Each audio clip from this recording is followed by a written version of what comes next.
After a long summer, the Menlo Park Legends are ready to play one final game at CSM Field, where they will be taking on the San Francisco Seagulls. Nate Martin here alongside Victor Martinez, ready for our final CCL game this summer. How are we feeling? I'm feeling great today.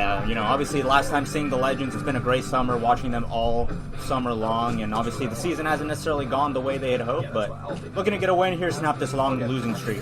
The last time we saw Menlo Park get a win here at CSM was on the 1st of July. It's now 3 weeks later, and they'll be facing the San Francisco Seagulls, the last team they beat at home, in fact. On the bump today, his first start of the summer, it's Ronald Rocky. As for the Seagulls pitcher, it's Angel Acosta. Leadoff man Josh Hansen is stepping into the plate as we get us ready for one final CCL game here this summer. First pitch will be hit over to second, past the second baseman Vaskin Smith, where he is playing out of position. This is the first time all summer we've seen Smith play in the infield, and second base is not an easy position to play if you're not used to playing there. Yeah, Vaskin Smith has been primarily an outfielder this year, mainly in center field, so he does kind of have that angle up the middle, but yeah, a ground ball is definitely a lot harder to field than a fly ball. So the leadoff man Hansen is on, brings up Isaiah Landry, the left fielder. First pitch to Landry, looked at high for a ball. Last time we saw Isaiah Landry here at CSM, he got ejected in his first at-bat for using some colorful language over a call he disagreed with. Really, the last time these two teams play was just, I don't think I've seen tensions that high at a Summer League baseball game. Yeah, Dom Sebastiani not very happy with the calls being made on the field, and he was very vocal about it. As the pitch from Rocky gets away from him, will be ball 3, also allows the runner to advance. Puts the leadoff man at second. Landry also ahead in the count here, 3-0. Rocky just was at Santa Clara, where he redshirted. Before that was at Fresno City College, and then first school was at Reedley College. 3-0. Looked at. Ball 4. 2 are on now. With nobody out to bring up the DH, Ryan Lordier. Batting third, designated hitter, number 17, Ryan Lordier. Tough start here for Rocky on the mound. Leadoff man got on from a single up the gap, and then 4-pitch walk to Landry to bring up the DH. The 3-0 hitter, Ryan Lordier, first pitch. Will miss the zone again, 1-0.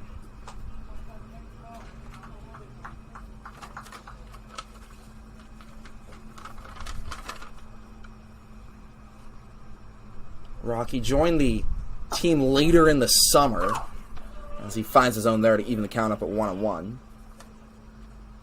He was part of, late edition, 3 new pitchers just last week. We've seen 2 of them so far here at CSM, Rocky and Josh Kim. 1-1 to Lordier will miss. Brings the count to 2-1. Yeah, manager Chris DeVue's just looking to get some insurance here, some reinforcements. A lot of guys leaving halfway through the summer. Cole Roberts, Reese Lewick, Dorian Lippens, a lot of guys who they relied on for innings, and all of a sudden they're not here. So need to call in a bunch of different arms, and luckily for him, he's been able to find a couple of them that have given him some length in Rocky and Kim. Foul ball there makes the count 2-2. Yeah, Rocky, you saw him, I believe, in Friday's game. Oh, no, I'm thinking of Kim. Getting my new pitchers confused. 2-2. That'll be strike 3 swinging, but the runner will make it to first comfortably. Loads up the bases. Instead, no, they'll rule him. First was actually occupied, so that will be the first out. Puts runners in second and third, though, with 1 out. Far from an ideal situation if you're the Legends. Yeah, real tough start for this game for Ronald Rocky. A really hard hit ball up the middle for a base hit, and then a 4-pitch walk, never what you want to see. Good for him to get that first out there on the strike swinging. Brings up Andrew Tinsley. First pitch to Tinsley, looked at. For a strike, 0-1. Go through the Seagulls order right now. It's Hanson first, Landry second, followed by Ryan Lordia in the 3 spot. At the plate right now and hitting that one high into center. Left center, young Goldberg chases. Runner will tag from third and will be comfortably safe for the first run of the game. 1-0 early here for the Seagulls. And the first inning, though, when you have a situation in second and third, 1 out, you're really just looking to get the 1 out. There's no need to throw that ball in hard and maybe make an error. So good for the outfielders to conclude that and get the out and make sure that runner on second doesn't advance. So that will put Tinsley back to the dugout. Brings up Ethan Roan, the 5-hole hitter. Following him on deck is James Bowes.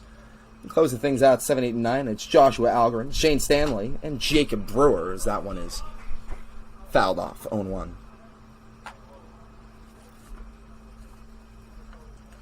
As for the Legends, a mix of old and new, as we mentioned. Rocky on the bump. Derek Cruz, one of the new catchers, is behind the dish. And we have some people trying out newer positions, as mentioned. Baskin Smith at second. But other than that, it's a pretty routine lineup from Chris DeBoo.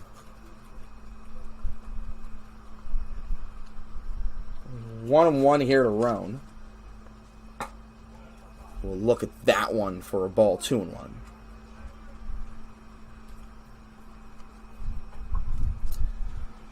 So the Legends are in last place right now in the CCL North Division. It would take all but a miracle to make the playoffs, as that one will be diving catch by Aiden Young Goldberg, flashing the glove in center to get the final out of the inning. It'll be 1-0 as we head into the bottom of the first. Young Goldberg, J.P. Avila, and Jordan Crawford to the plate.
Welcome in here, bottom of the first, and the Legends, like many times this season, find themselves down before they even get to bat. It'll be Hayden Young Goldberg, the leadoff hitter, starting the day. First pitch to Young Goldberg, fouled off, 0-1. Young Goldberg, Avila, and Crawford to the plate this inning. And they'll be facing Angel Acosta, pitcher for the Seagulls. Given them a lot of innings this summer. In fact, 29 2/3, with a 4.85 ERA, 2-3 record. A mixed bag this summer, but Can be a reliable arm at times. That one is hit high, going foul, and tracking is the shortstop who will make the grab in foul territory, James Bowes. Good play there for the shortstop. A real tough play to make. An awkward angle, especially if you're a shortstop. I mean, that looks like an easier play for the third baseman. Doesn't necessarily look like the third baseman got a great read on that, though. So no, Hansen was a little in front of that one. Good adjustment there by Bowes to read the situation and make the play to get the first out. Brings up J.P. Avila batting in the 2-hole, which is a little higher than we normally see him. Usually you kind of have him in that 4 or 5 spot as a power bat. As Avila will take that one 0-1. What are your thoughts in having someone like Avila, one of your main, if not the main, home run hitter for this side in the 2 spot? Well, I think what Chris DeBoe's trying to accomplish here by putting him higher in the lineup is just try to get him more at bats, more opportunity for him to come up in crucial situations. It's really not tradition to put the big power hitter at the 2 spot, but it's becoming more and more common, especially in the higher ranks of baseball, where you see the best hitters go hit in that 1 and 2 hole. It will now be 2-1 to Avila. This is our first time seeing Avila here at CSM since the All-Star break, where he participated in the Home Run Derby. Could not come away with the win, but put on a great showing for the fans, and he takes a massive swing and miss there, 2-2. Yeah, we were incorrectly told that day that he was not going to participate in the Home Run Derby, and then he did end up participating in the Home Run Derby. I believe he came in 2nd place. Yeah, pretty solid day for him. He'll take himself into a full count here, 3-2. Always nice to have the power bat work in the count. And good to have all of these guys back. All of them were down in Compton the last couple of times we saw the Legends. As that'll be strike 3, looking to ring up Avila for the 2nd out of the inning. Acosta looking pretty solid here to start the inning. Number 32, Jordan Crawford. Yeah, a very weakly hit fly ball over to the shortstop, and then a very important at bat, I would say, in this first inning. After you've scored a run, you really need to make sure that you get those middle of the order guys out, and that's what Acosta is doing right now, getting J.P. Avila to look at strike 3 right there. Brings up Jordan Crawford, the best hitters this summer for the Legends. Still leads the team in average with 354 as he finds himself in a 2-0 count. One of the reasons why Crawford has been so effective as a hitter is because he is able to work himself into longer at-bats. He's got 6 walks this summer as he tanks that one high into center. But I believe that Algren has it tracked and will make the grab for the final out of the inning. The Legends go down 1-2-3. When we return in the 2nd inning, it will be James Bowes, Joshua Algren, and Shane Stanley coming up to the plate.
Welcome back. Top of the 2nd. 1-0 lead here for the Seagulls, looking to add on. It will be Bowes, Algren, and Stanley with 6, 7, and 8 hitters. Tasked with that order. Entering his 2nd inning of work, Rocky who finds his own there, 0-1.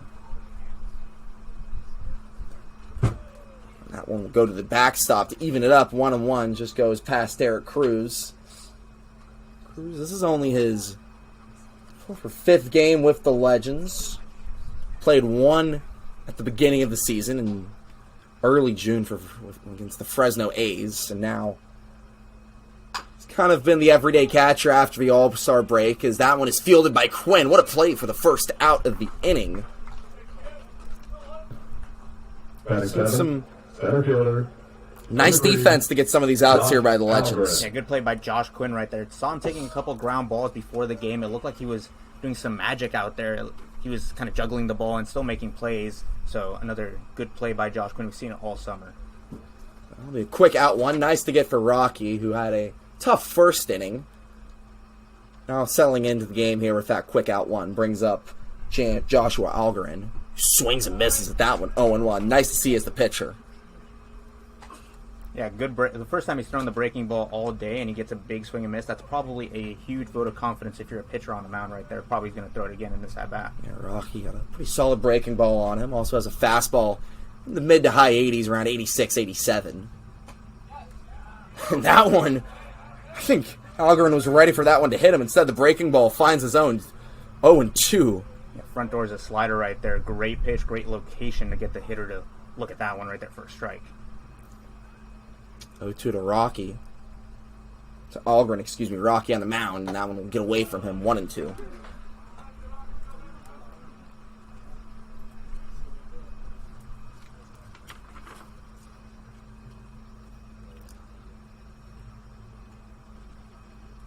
One out. Nobody on base here for the Seagulls. As that will hit the batter, Algarin. I think he was trying to front door another slider. Instead, misses. Puts a runner on with one out. Catcher, number 34. Made a couple good pitches with that slider, and then right there just gets too comfortable with it. It looks like he didn't really have a great release of that one. Hits the batter. He's trying to do the same thing he did on that 2 pitches before, trying to front door that one. That one unfortunately gets away from him. So that'll bring up Shane Stanley with 1 on, 1 out. The catcher. Looking to provide some offense here in the back end of the order. Something that we've kind of talked a lot about this season, Victor, is, the importance of the back end of the order doing their, stepping up to the plate and making plays offensively. Usually that's where you see the weaker hitters. As the runner takes off, Algarin heading over to second, he'll be comfortably safe. How important is it for Rocky to contain this back end of the Seagulls order? Yeah, it's important for any pitcher, to really just get the guys that you need to get out. Obviously, the main focus is getting the guys at the top of the order out, and you shouldn't really have to think too much about getting these guys out, but sometimes when you don't think about getting those guys out, they slip through the cracks and they get some base hits on you, and then, as you see right here, you kind of get too comfortable and start throwing erratic pitches. Yeah, 3-0 here to Stanley. He does have a base open, so it's not the worst thing in the world with 1 out, but you do not want to... It should be a little bit of an easier out here, back into the order as mentioned.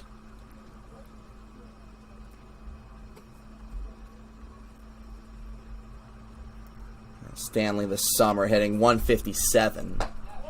As he takes that one in the zone, 3-1. And really, this Seagulls team, something we talked about last time, really the strength of their season has been the pitching. They got a great pitching staff, as that one will hit the batter on the swing, but hold off.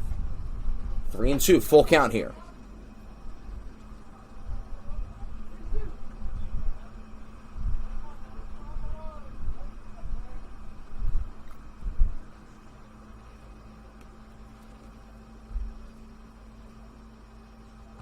Pitch will hit him.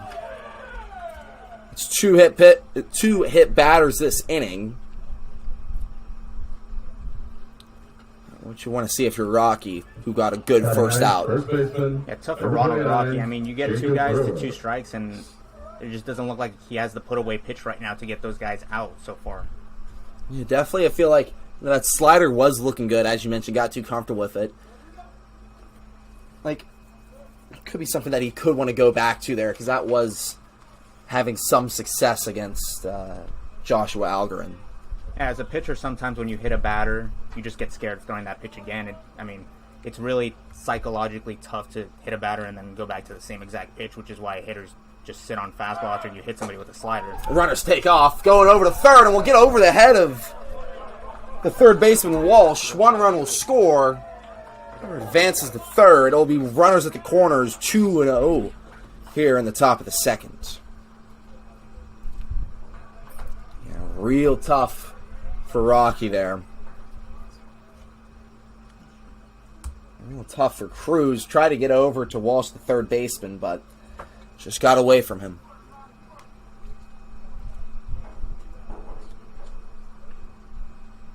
1-0, 1 out, 2 on here to the 9-hole hitter, Jacob Brewer. Who swings and misses at that one, 1-1, 88. Rocky's still throwing some firm stuff even after hitting 2 batters. He's topped out at 90 so far this summer, down in slow, but probably see some slower stuff today considering he's being expected to go a couple more innings. 2-1. The missed ball.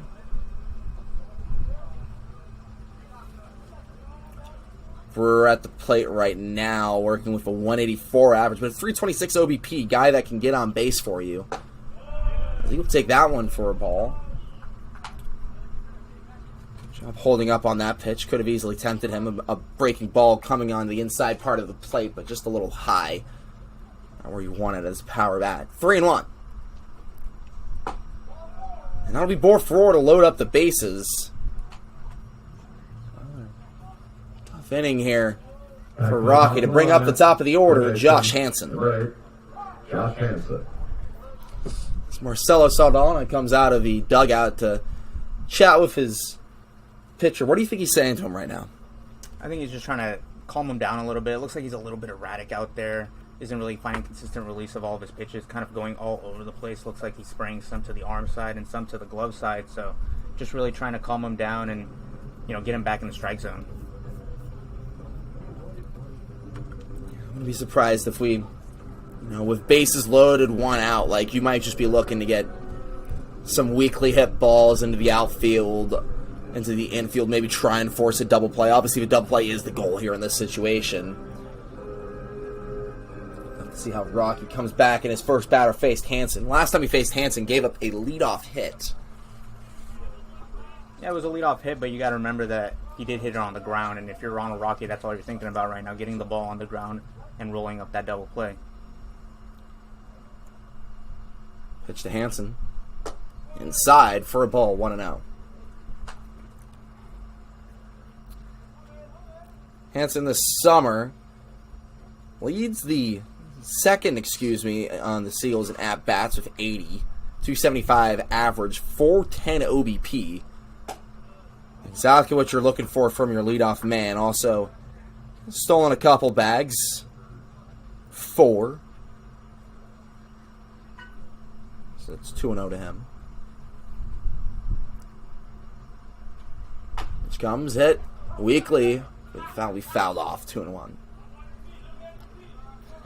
Just looking at this Seagulls team, this is a team that really likes to steal bases. You're looking at guys like Algarin, who stole an 8. Isaiah Landry stole an 8. Ryan Lordier with 6. Andrew Tinsley with 7.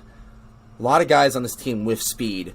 Something to be concerned about if you're Rocky and the rest of this Legends pitching staff, right? Yeah, and with runners on first and third, you could probably expect that runner on first to take off at some point, trying to create action. Yeah, runner will take off.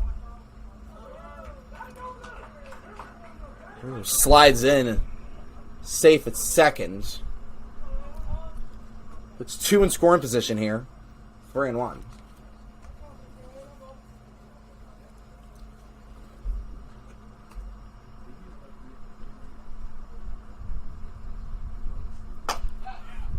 That'll be strike 2 by Rocky. Good job finding the zone there. I think Hansen thought he got the call instead.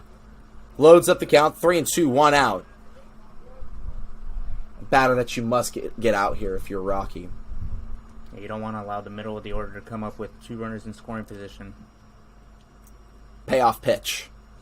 Swing and a miss. Strike 3. And that is some clutch pitching from Ronald Rocky, to say the least. 87 gets Hansen with. It'll bring up Isaiah Landry with 2 outs, 2 on. Left fielder, number 1, Isaiah Landry. Yeah, changing the eye level on those last 2 pitches right there, elevating the fastball to get that swing and a miss on the top of the zone.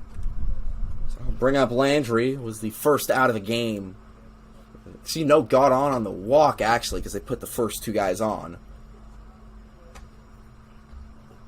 So he looks at that one, 1-0. I have to say, though, compared to the last game, temperatures are a little lower here. These 2 teams, no one really making much noise about calls, although it is still early. As Landry looks at that one for a strike, 1-1.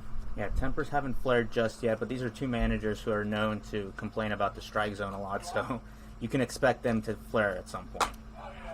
1-1 misses. We'll bring the count to 2-1. Yeah, as mentioned in the top of our broadcast, Sebastiani was ejected in the 4th inning after receiving numerous warnings. Landry fouled that one off of the chest plate of Derek Cruz. It brings the count to 2-2, 2 on, 2 outs. I don't know if I've really even heard anything from Sebastiani besides just, talking to his players. He's over at third base as the third base coach. He's been more quiet than usual. Maybe the umpires have finally got to him. 2 balls, 2 strikes, 2 outs, 2 on here in the top of the second. 2-0. A lot of 2s as that one will miss. Loads up the count, 3-2.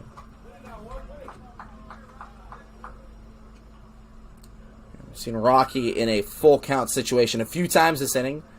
Obviously got the strikeout last time he found himself in a full count. We'll see what he does here. Payoff pitch.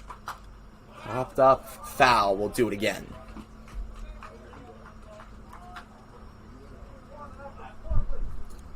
Now with 2 outs, you do have a lot of freedom here. There's numerous ways you can get out of the inning, where it's just a pop out, ground ball, strikeout. He's got to be feeling good here as he will hit that one over into the shallow left, falls right in front of a left fielder, and will score a run. The single from Landry makes it 3-0.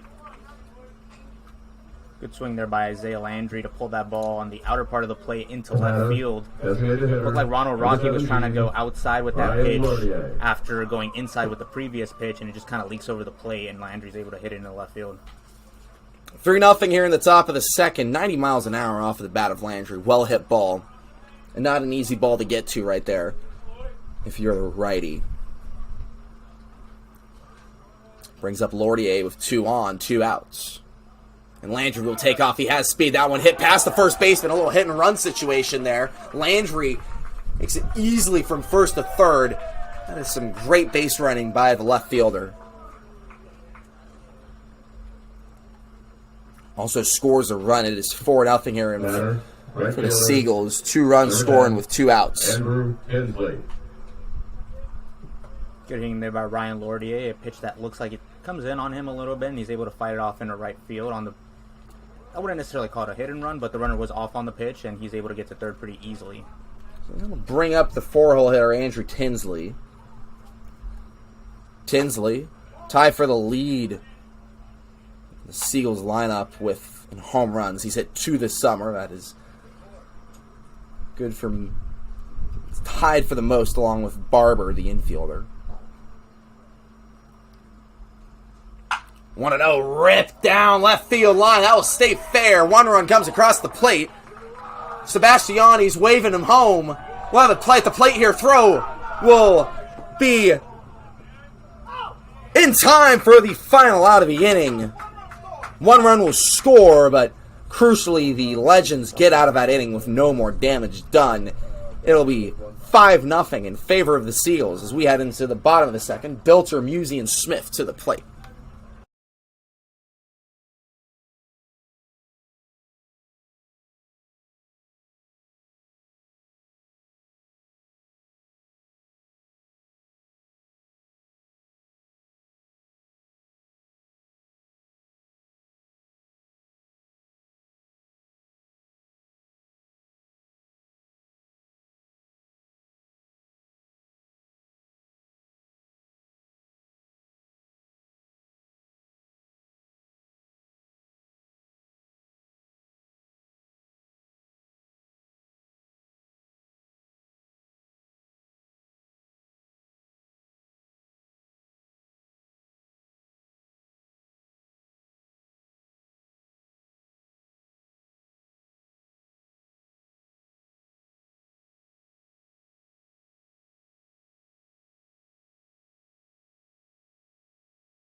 Welcome back. Bottom of the second. We'll bring up Evan Bilter, Logan Musey, and Vaskin Smith to the plate. Bilter and Musey 4 and 5 spot. These are guys that have been really solid at getting on base recently, looking to continue that trend as Bilter swings and misses 0-1. Yeah, to me, these probably have been the two of the better hitters after the All-Star break for the Legends. As Bilter looks at that one, 0-2. Nice pitch by Angel Acosta. Bilter second in the team for average, with a 324. As he fouls that one off, stays at 0-2. Carrying over a hot bat from his spring over at the Colorado School of Mines where he hit 426. What an impressive streak for Bilter, huh? Yeah, he was great over the spring. He's been pretty great for the Legends so far in All-Star, and he's continued his success even past the All-Star break. 1-2 now to Bilter. Great take there by the righty. Yeah, it's a tough take on an 0-2 count, but Bilter's able to recognize spin out of the hand, and he spits on that slider outside. 1-2 to Bilter. We'll look at that one high again. Way to work yourself back into the count. It is now 2-2. 2,500 spin rate on that one from Angel Acosta. Acosta looks really solid in the first inning here. That one hit high into center field. Algarin gives chase and will make the grab. Made it a little trickier on himself than he needed to, but an out is an out. That'll be the first of the inning. Left fielder, number 23, Logan Musey. So that will be the first out of the inning. Brings up Logan Musey. I talked to him after Friday's loss to the Crawdads, and he told me, the key to, getting a late season push here is making plays defensively and carrying over some hot bats from Friday's loss. And loss again to Alameda on Saturday. So that one finds the zone. 0-2 here.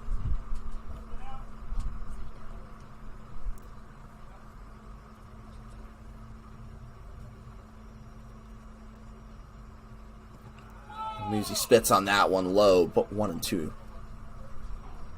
Pretty solid sequence going from Angel Acosta there to Musey. Fastball in and then a fastball outside.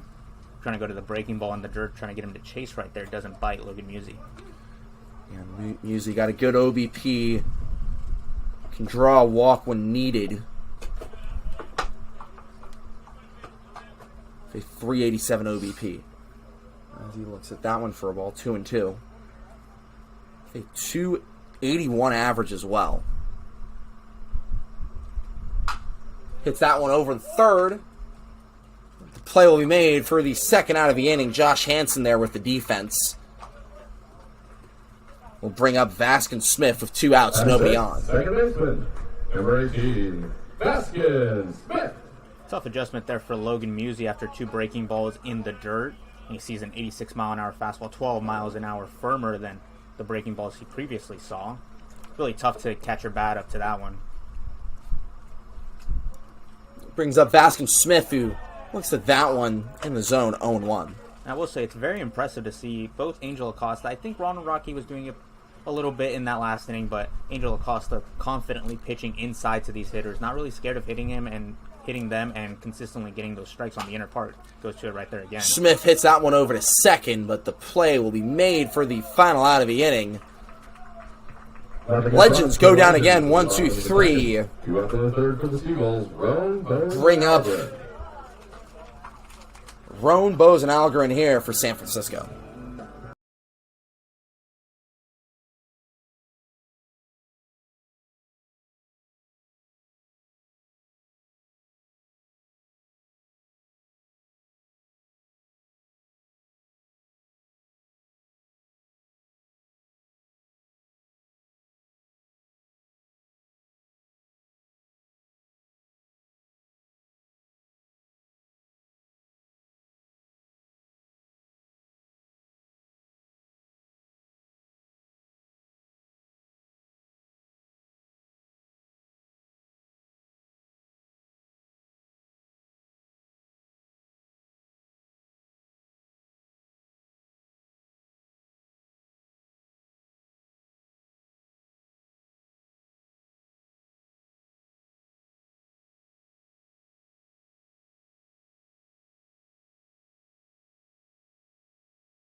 Back top of the third. It's been a tough one so far for the Legends. They find themselves down 5-0 here to the San Francisco Seagulls. Ethan Rohn, James Bowes, and Joshua Algren to the plate for San Francisco. There's Rohn. He's up here. Took that one for a ball. Second pitch. We'll miss again. 2-0.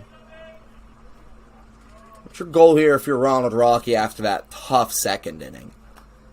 I mean, it's very simple for him. It's just about putting up a 0 right here. I mean, we've seen him really struggle with his command a lot. I see it on that pitch again, where he's just consistently missing pretty much everywhere. I mean, it doesn't really look like he's missing in one particular spot, which is usually the case when you're a pitcher. You're missing either in or out or up or down, but right now it just looks like he's missing everywhere. So really just finding consistent release of one of his pitches and pounding that for strikes and putting up a quick 0 right here. It does look like the leash is pretty short with the bullpen arm up.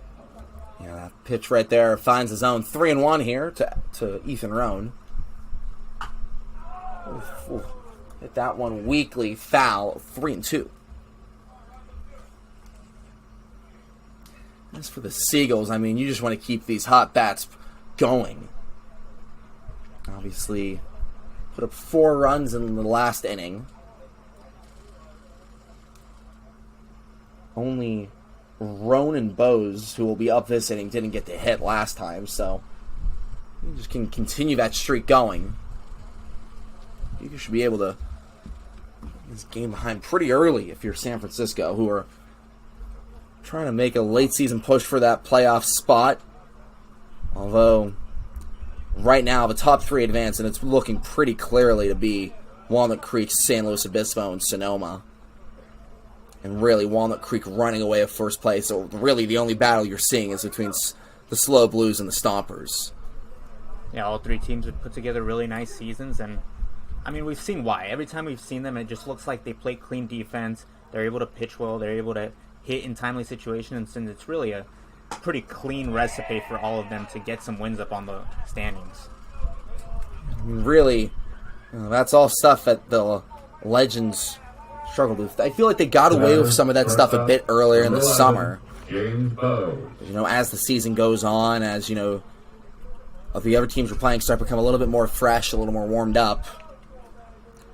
Kind of struggle with that, as it'll bring up James Bowes here with the leadoff man on after the 3-2 walk. We will lay down a bunt here. We'll get past Rocky and we'll allow Bowes to reach. So the bunt is successful. Puts 2 on with nobody out. Yeah, it's a great push bunt right there by the hitter James Bowes. Just gets a pitch that's on the inner part of the plate. He's able to push it to no man's land, basically. That's tough for a pitcher who's a lefty who's falling off towards that side. On a bunt on that position, on that particular play, where it goes to his right side, it's really tough for him to make an adjustment. If you put it in a great spot right there, first baseman wasn't really going for that ball right there. His defense maybe expecting a bunt again. They're playing in. For good reason, you got the bunt, but it went foul, 0-1. Yeah, and as a lefty, it might be a little bit more difficult to get a hit on a bunt like that, just because Ronald Rocky, the pitcher, is falling off towards that side, so it's easier for him to get to that ball. I think also, advancing the runner isn't sacrificing yourself. You put 2 in scoring position, 1 out. That is a pretty good position to be in if you're San Francisco, but we're going to spit at that one, 1-1.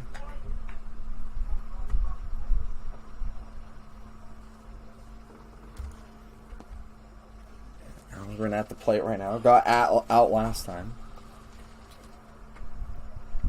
He didn't score the run. He swings and misses, 1-2. Good pitch there by Rocky to get the swinging strike. 1-2, 2 on, 1 out. Nobody out here in the top of the third.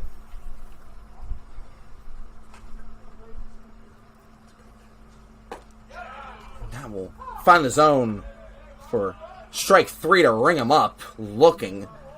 Rocky maybe now becoming a little more comfortable with that slider here in the third. Yeah, good to see him go back to that pitch. We saw him hit a batter on the last inning on a slider inside. Goes back to a slider on the inner part of the plate. And there you go, on cue. Some people complaining about calls from the Seagulls dugout. Shane Stanley. get our first chirps from the Seagulls dugout, but I will say that was a strike according to our TrackMan. Great pitch by Rocky right there, front dooring a slider. Good call by the ump. And goes to the slider again, 0-1. That's the pitch you're feeling. You might as well keep going with it. Stanley falls behind here early in the count. Yeah, really surprising to see the Seagulls dugout chirping so far. I mean, we've seen some less than good umpires, I will say, in the CCL, but so far I feel like our home plate umpire has been doing a great job. Count even up at 1-1.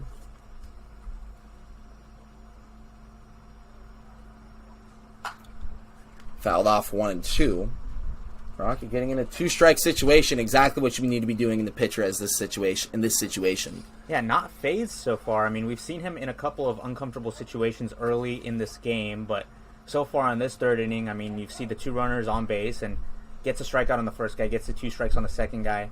However, we did see this last inning where he got to two strikes and then he gave up a two-strike hit, which is tough for him. 1-2.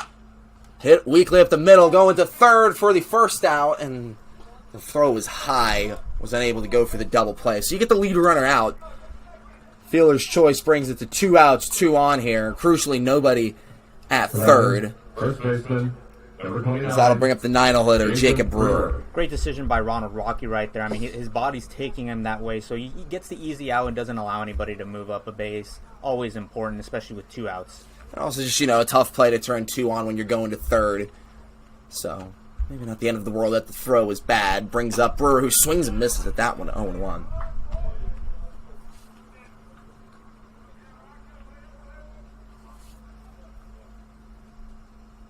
I mean, kind of going back to Rocky's pitching, really. I mean,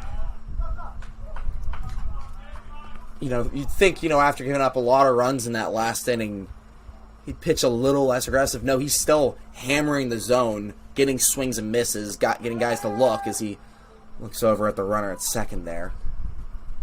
Goes for his B move right there. Kind of seen Rocky struggle a little bit on the defensive side. I mean, we saw a stolen base on him. I think he has one of the bigger leg kicks with runners on base. Usually you'll see guys kind of tone it down with a runner on base. So we did have a runner steal on him, and then we had a couple of tough PFPs where he seemed a little bit shaky, but that's kind of what summer ball is all about. I mean, he didn't pitch during the regular season, so good to see him getting his field PFP work in. Yeah, I mean, did get the out for the last one. Threw it over the third. You can play some defense when you need him to. 3-1 here to Brewer. Who, after swinging and missing at that first strike, has worked himself into a favorable count. Pitch from Rocky, hit up the middle, over to him. Oh, bounce off the glove. We're talking about defensive plays, and Rocky was unable to make that one. Loads the bases to bring up the top of the order. Pass at the top of the lineup.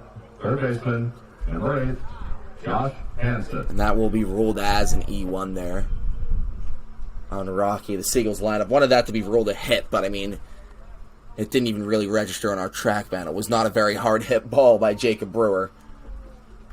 Yeah, and like I said, Ronald Rocky did not pitch during the regular season, and you'll get an infinite amount of PFPs during practice, but it's nothing like actually being in the game and getting that ball hit back to you. You can't really replicate that during practice. I feel like also, as a lefty, it is harder to make those plays and kind of going to your right, as you mentioned. You're naturally going to third base side after your release. That one will find the zone to even it up 1-1.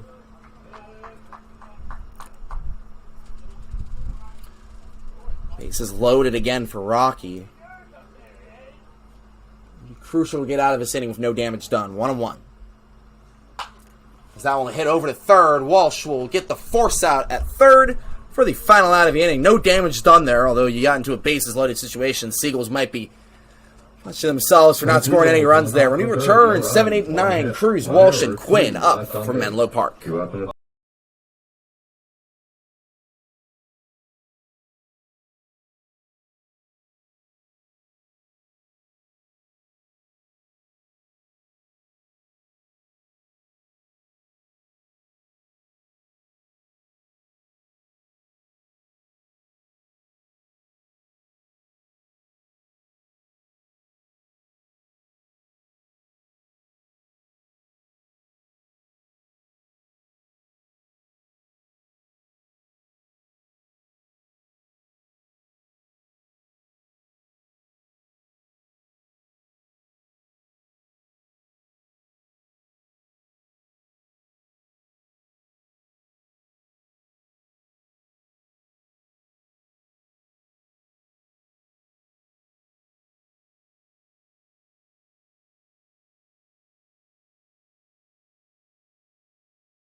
Welcome up here, bottom of the third, 7, 8, and 9, starting with Derek Cruz, facing an Angel Acosta who has been on so far to start the day. Yeah, he's moved all of his pitches around. Like we said in that last inning, that fastball has been consistently in the zone, especially on the inner part of the plate. Super tough for a right-handed hitter, especially to get his hands on that. First pitch by Acosta will be fouled off 0-1. Plays at CCSF, City College of San Francisco, where he had a 5.10 ERA. Came in and out of the bullpen, but also started 4 games. Has 2 saves, so he's a guy that can start the game for you and also close it out. Super important to makeup of any team, really. Just getting that guy who can go long in any role. 1-1 hit up the middle, and that will get past the second baseman. First hit of a day for the Legends. It will be by Derek Cruz, the catcher, who's in a short time here has provided some nice hitting so far. Yeah, he's used that big part of the field. He's hit a lot of balls up the middle, through the hole, and so far is getting on base pretty well. So a very important addition to this Legends team who has seen the loss of a lot of catchers over the summer. We've been seeing, it's been definitely a rotating cast behind the plate. Kind of started out with Ben Seminara, and you kind of went to, Caleb Herds of the world, the Max Shores of the world. And now, closing the season, it's Derek Cruz who's been providing good hitting over the last week. No here to Walsh will miss to bring the count to 2-0. Walsh kind of a complete opposite of the catching position. He's been a pretty solid bat in the lineup ever since the start of the summer. One of the go-to guys at third base. He'll look at that one there for a ball, 3-0.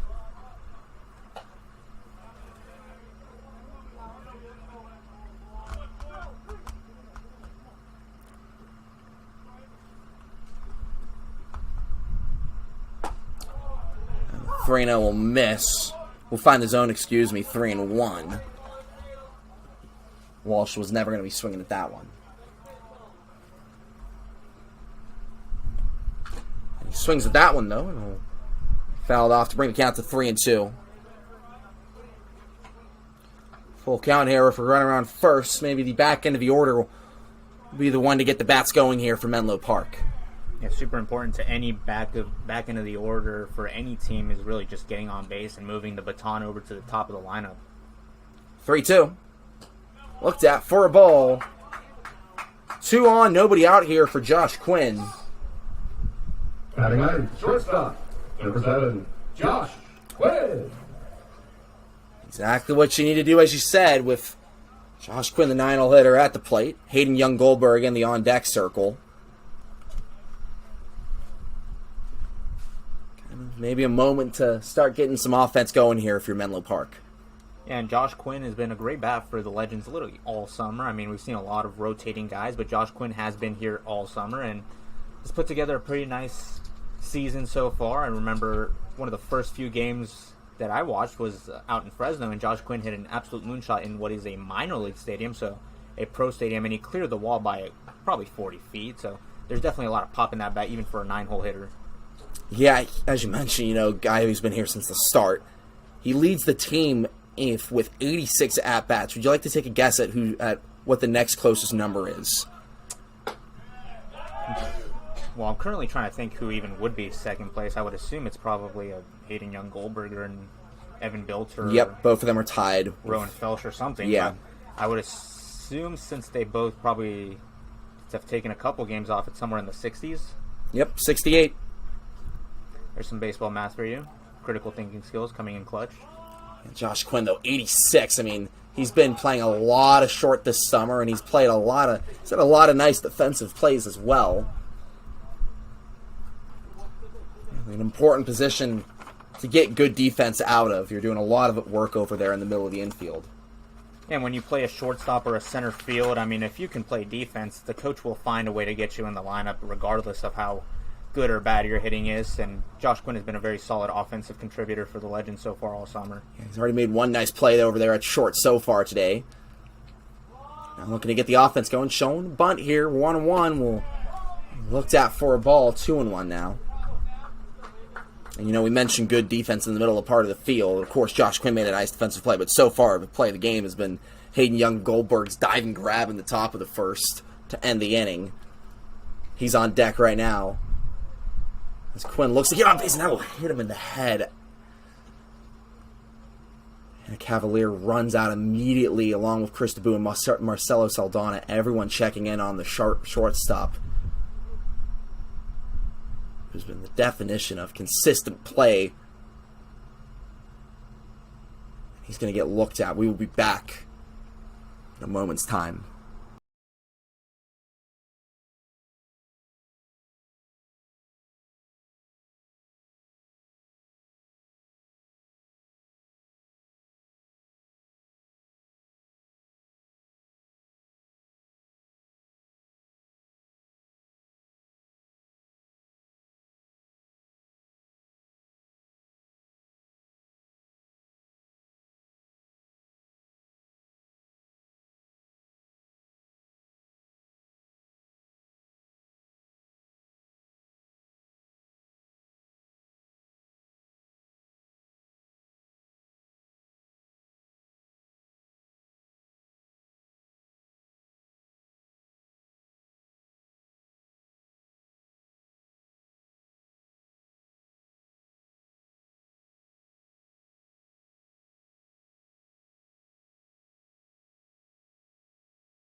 Welcome back in the bottom of the third.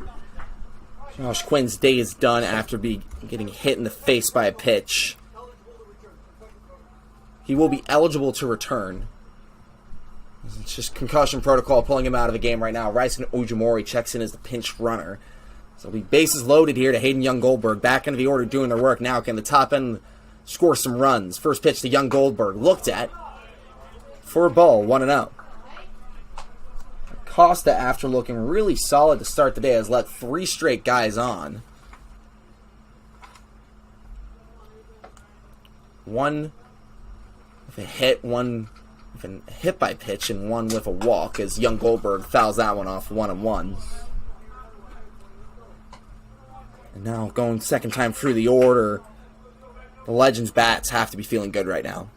Yeah, that's a pitcher out there that just hits somebody in the face. It's never a good feeling if you're on the mound. Maybe makes you a little bit more timid of going back inside to a hitter, and we haven't seen him go there yet.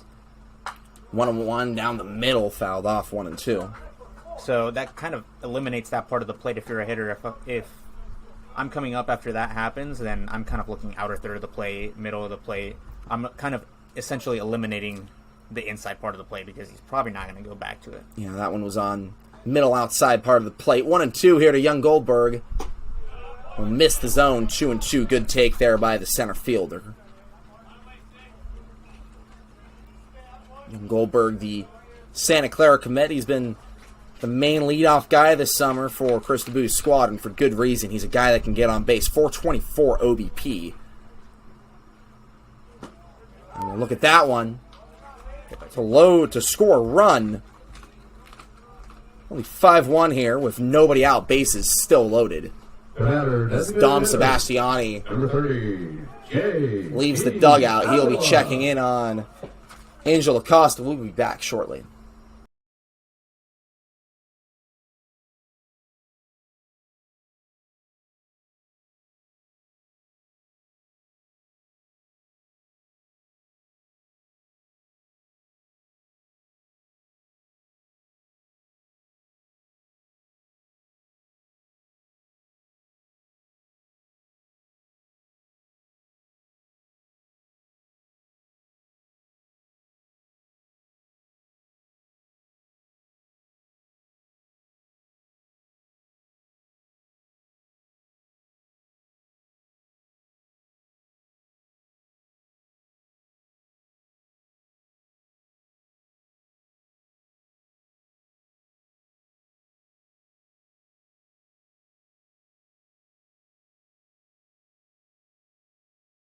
Welcome back. Bottom of the third. Bases still loaded after the hit by pitch scored a run. To bring up JP Avila. Power bat. Wind and not really blowing here today at CSM. Let's see if we can finally hit one out of the ballpark here at the home field. Swings and misses at that one though. 0-1. Avila's hit 4 home runs in league play. All of them have been away from home. Had one in Walnut Creek, one in Sonoma, one over in San Luis Obispo as well. Although he follows behind here 0-2. And Acosta will just miss his location there, 1-2. Good take by Avila. Yeah, and we've seen it be very difficult to hit a home run here as a right-handed hitter, especially since the wind is always blowing out to right field. Super tough to hit one out over to left field. I think we've only seen maybe a couple. or two. It's definitely happened a lot more, though, as the summer's gone on. We saw Kieran Baker just this past Saturday hit one over the left field fence. Yeah, how about that game where there was 3 home runs? Off of 3 different pitchers as well. And we almost had a 4th that went foul. 2-2 here to Avila.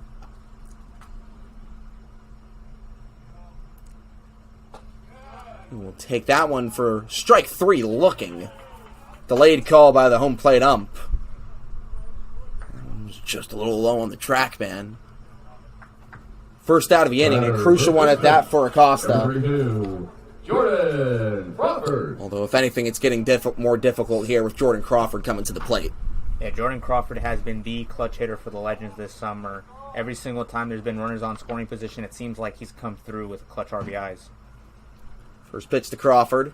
Low for a ball, and he'll step out of the box. Called time there real quickly. Gathers himself. 1-0. Bases loaded, 1 out. Double play would end the inning. A home run would tie it. And that'll be low again. Ball 2. Crawford not biting at those breaking balls in the dirt.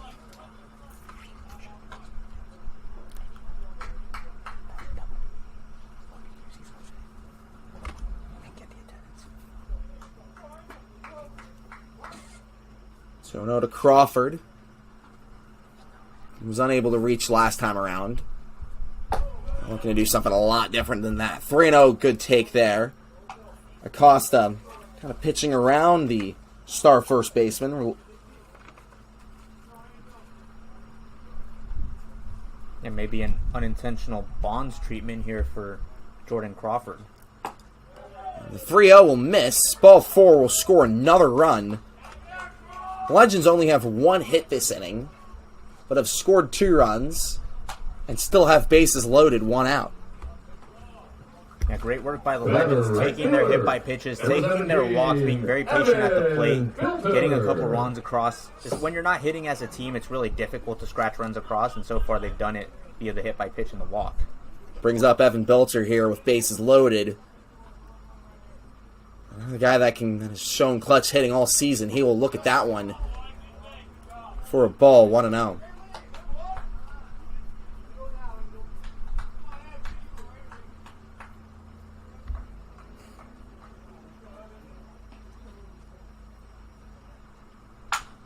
and hits that one over.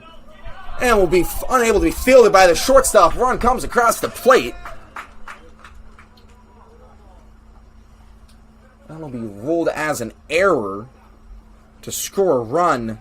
It'll be 5-3 here still. Bases loaded. What a gift for the Legends right there. I mean, it looked like it was going to be maybe one, maybe two outs there on that play. Although it might have been a little bit difficult to turn a double play. But regardless, it would have been an out. And now you still have the bases loaded. And a hitter that's been very hot as of late, Logan Musey, at the plate.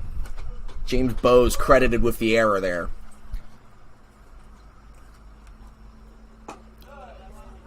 The Musey will be called strike one.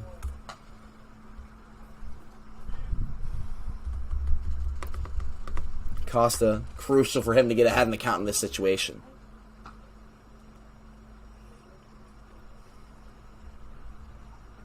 Oh, 0-1. We'll find the zone again. 0-2. That was a beautiful breaking ball by Acosta. And the umpire's calling that outer part of the plate with the breaking ball, so Acosta's just going to keep going back to it. Logan Musey's going to have to make an adjustment here. Yeah, that one right on the corner. Beautiful pitch by Acosta. 0-2 here to the Vegas native. We'll hit that one into opposite field, past the second baseman. One run comes across the plate. The third will hold up. Just pass the baton, as you said. 4 runs have come across the plate there. That time, finally off of the hit. Yeah, we talk about making an adjustment right there for Logan Musey. Got that same exact pitch 3 times, and he's able to fight that one off into right field. Good piece of hitting there on an 0-2 count. And after a shutdown second inning where he retired 6 batters, he's now facing Vasquez Smith for the second time around. And since then, he's only retired 1. It's been a tough one for Angel Acosta, and his day will be done when we return new pitcher into the game for San Francisco.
Batters, second baseman, number 18, Vasquez Smith. Welcome back here.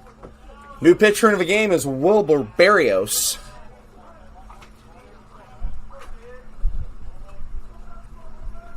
Angel Acosta, after a great first 2 innings, has struggled here in the third. 4 runs come across the plate, 1 out, bases loaded.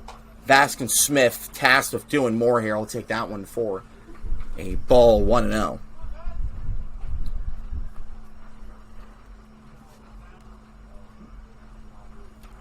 1-0 to Smith. Low again, 2-0. Barrios struggling to find the zone here in his first 2 pitches.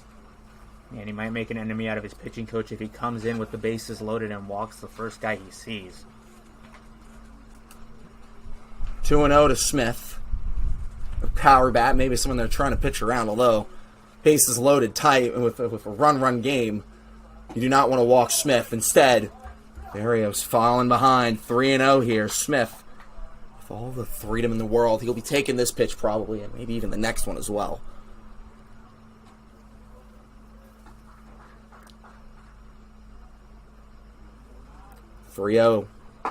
Inside for a strike. 3-1, crucial there for Barrios to find the zone.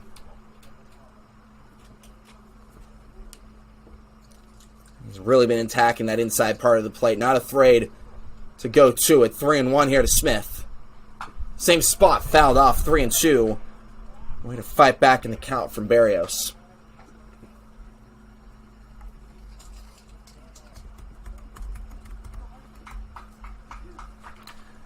Plays at University of North Colorado.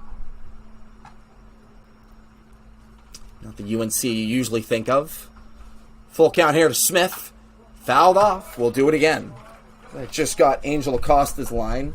2 1/3, 2 hits, 2 walks, 2 strikeouts, 57 pitches, 4 earned runs. He is responsible for all but 1 runner on right now.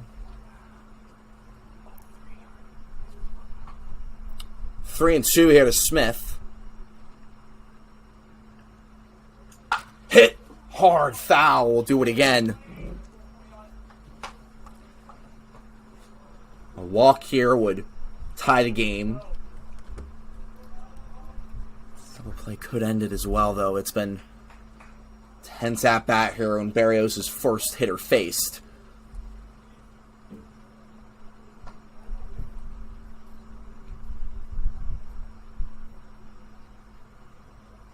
And he swings, strike 3. A massive strikeout by Barrios to get the second out of the inning. Yeah, good pitch right there by Wilmer Barrios. I mean, on a 3-0 count to come back and get a strikeout right there is super impressive, especially expanding the strike zone with the bases loaded on a 3-2 count. That'll bring up guy who started this all, Derek Cruz, with bases loaded, 2 outs. Pressure's on him to make a play. As he hits that one foul, 0-1. Cruz started this rally with a single up the middle. Something he's been doing all year for the Legends in his short time here.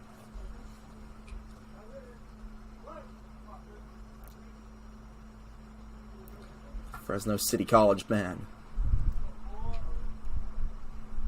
0-1 to Cruz. Hit high into center. Tracking back and making the grab for the final out of the inning.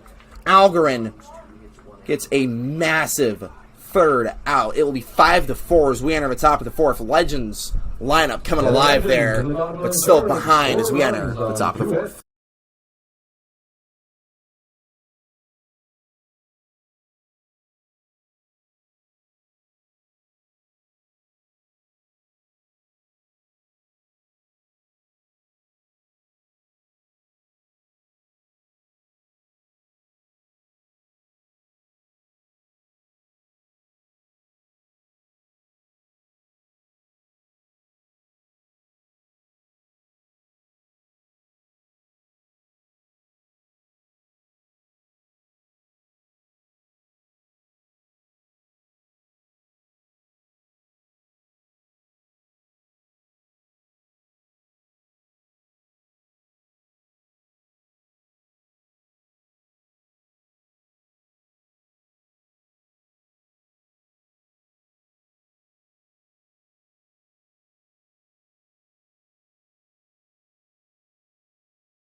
The top of the first inning for the Seagulls, left fielder, number 1, Isaiah Landry. Welcome back, top of the fourth. A close game now. Legends had a little bit of comeback in them in the bottom half of the third. Now it's 5-4 as we enter the top of the fourth. Into the game, Kyle Skritsky relieving Ronald Rocky after 3 innings of work. 5 earned runs, 5 hits, 3 walks, 3 strikeouts on 73 pitches. Skritsky hit hard by Landry, goes foul though. 0-1.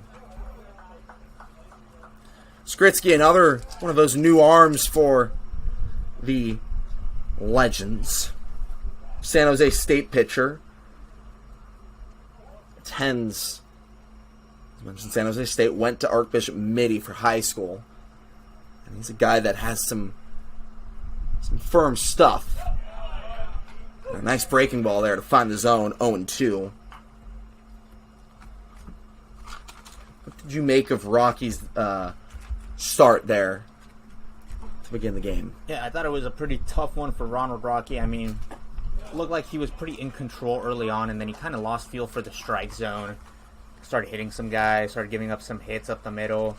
Just looked like it wasn't necessarily his day, but I will end on the positive note that he did put up that 0 in the third inning and got out of a pretty tough jam. And, you know, the Legends are only 1 run back, so good job by the pitcher to make sure that that lead doesn't expand for the Seagulls, give his offense the opportunity to come back. Time is called there by Isaiah Landry.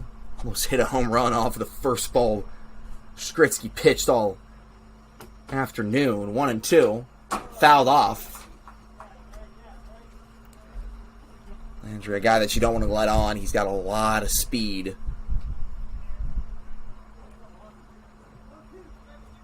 Tied for the lead in stolen bases for the Seagull side.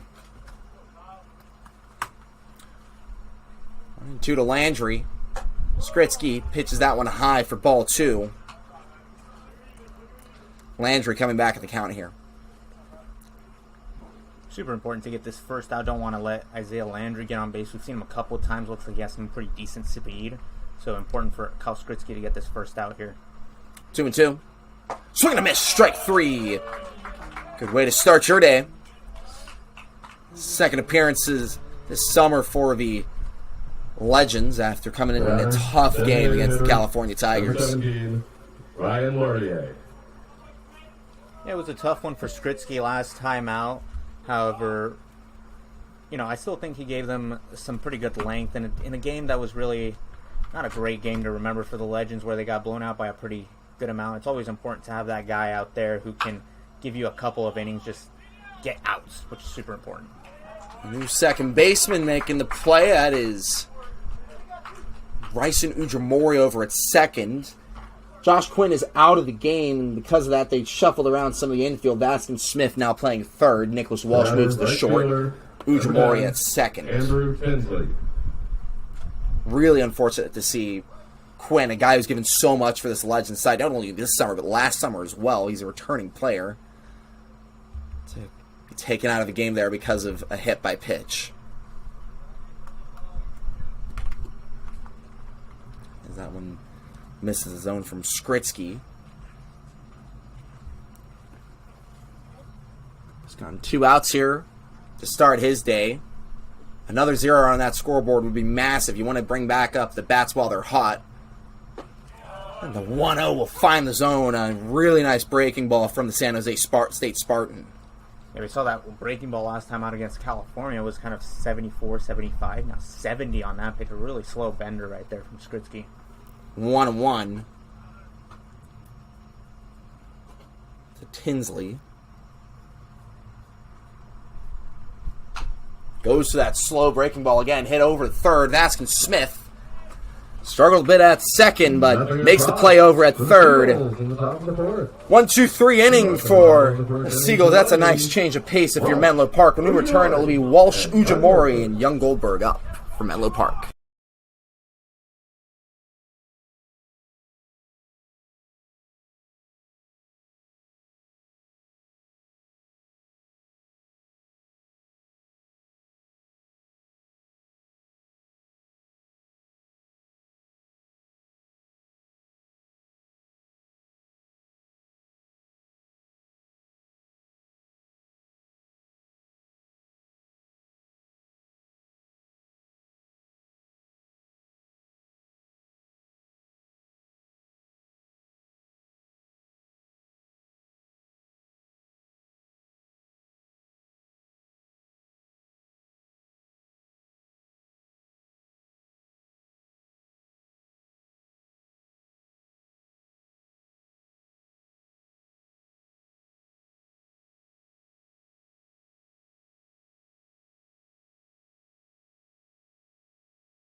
Welcome back. Bottom of the fourth after a 1-2-3 inning. Exactly what you want when the lineup is hot. It'll be Walsh, Ujimori, and Young Goldberg to the plate. Of course, the back end of the order was the one that set up that 4-run rally last time around. Walsh looking to carry that over here in the next inning. Takes that one for a ball, 1-0. Wilbur Barrios really shut things down coming in. Looked a little rocky at first, but got 2 massive outs to let no more runs cross. And with the bases loaded and 1 out, he came out and threw 3 straight balls, which gives you a heart attack if you're a coach.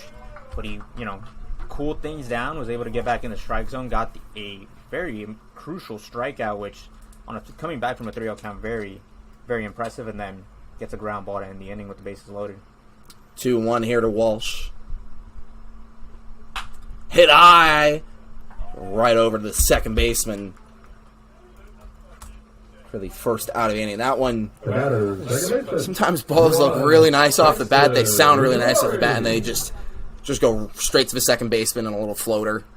Yeah, that ball looked like it was hit a lot harder than 67 miles an hour, which is what we had. But, unfortunately, right to the second baseman for a very easy first out. Brings up Rice and Ujimori for the first time all day, coming in for Joshua Quinn, who's in concussion protocol right now. I'll give you an update on him once we have one.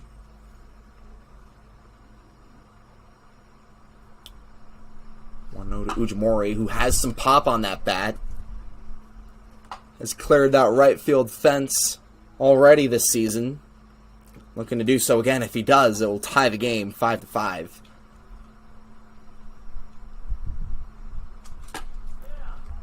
Look at that one there for a ball, 2-1. Jamorji, the UCSD Triton. A lot of action his freshman year, a little less in sophomore year, though. Now looking to come back for a strong junior year down in La Jolla as he swings and misses at that one, 2-2. Yeah, I've been very impressed with Raisen Ujimori since he's joined the Legends. Every time he comes up to the plate, every time he makes contact with the ball, it seems like it's hit pretty hard. Sometimes it just gets a little unlucky and hits it right to the outfielder. Other times it clears the yard. As it'll be 3-2 here to Ujimori with Young Goldberg on deck. Payoff pitch hit sharply over to first, but the play will be made for the second out of the inning. What a diving stop by Jacob Brewer. Back to the top of the lineup. Good play there by the first baseman, Brewer.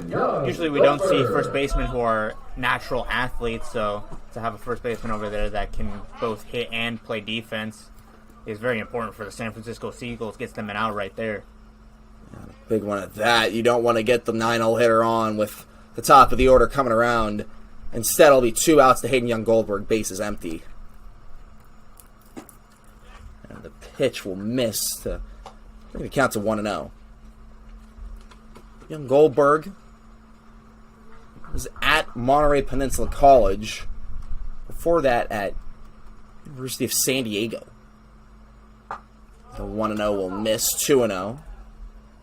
He's now going to his third school in 3 years, Santa Clara.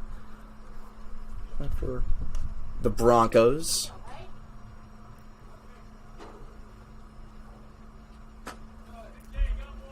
That one will miss for ball 3. And USD, a very beautiful baseball field out there. Kind of like this one a little bit, although we don't have the cliff over the right field side. But they do have some dorms out there which have been hit on a fly ball before. But yeah, USD, super beautiful, especially the drive up there.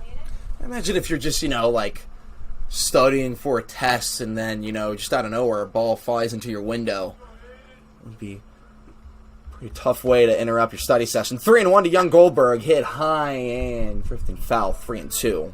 Yeah, and one of the impressions I got of their baseball field was very interesting. That I know San Diego's kind of like an Aztec kind of city, but there is a team called the Aztecs, and USD baseball field has a lot of Aztec-looking buildings, which is very interesting. The Toreros down there. Interesting. 3-2. Just foul. Will stay at the full count. San Diego, definitely a baseball city. Of course, you have the Padres there, and people all up and down the coast of Southern California really love that team. Got a lot of family in Orange County, and they always were like, yeah, we need to take it to a Padres game. Another beautiful stadium. Throw count here to young Goldberg. Hit high, deep into center left, and that will be caught by Landry for the final out of the inning. First scoreless inning of the entire day. No one scored in that fourth. We'll enter the top of the fifth. Kyle Skritsky on the bump. And Alvarez.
Welcome back, top of the fifth. After the scoreless fourth, it'll be Roan, Bose, and Algarin to the plate here for San Francisco. Kyle Skritsky entering his second inning of work after a very solid fourth that took down the Seagulls lineup 1-2-3. Continue where he left off on the swing and miss, 0-1. Yeah, very impressive job by Skritsky coming out of the bullpen, getting 3 quick outs, really stopping the bleeding. Ronald Rocky in that third inning, and then Kyle Skritsky in that fourth inning. You know, these newer arms that maybe weren't used to facing live at-bats really stepped up later on in the season here for Menlo Park. Eating up a lot of innings here for Chris DeBoo's side. And that's a couple of arms that have pitched today that both took red shirts this last spring for their respective colleges at Santa Clara and San Jose State. So a couple of fresh arms and a couple of arms that are looking to get some live AB experience. 1-1 hit. Right to the shortstop for the first out of the inning. Play there by Nicholas Walsh, who started the day over at third. Moves over one position to shortstop. Shortstop, number 11, James Bowe. Continues right where he left off with some strong defense. Brings up James Bowes with 1 out. Nobody on.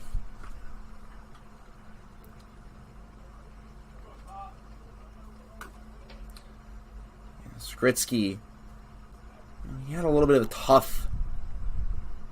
pitched some good innings, but then had a tough one against the California Tigers. This is his first time facing CCL opposition, and he looks just looks really natural out there so far. Count 0-1 here. And a lot of strikes from Skritsky so far. And that'll be another 0-2, really pounding the zone against this Seagulls lineup. 85 there on the fastball. Can slow it down to 70 on the breaking ball. Just so tough if you're the hitter. Changes speeds very effectively, as we've seen so far. That one will miss. Tried to fool him there at the 71 mile an hour breaking ball, but it will miss the zone 1 and 2.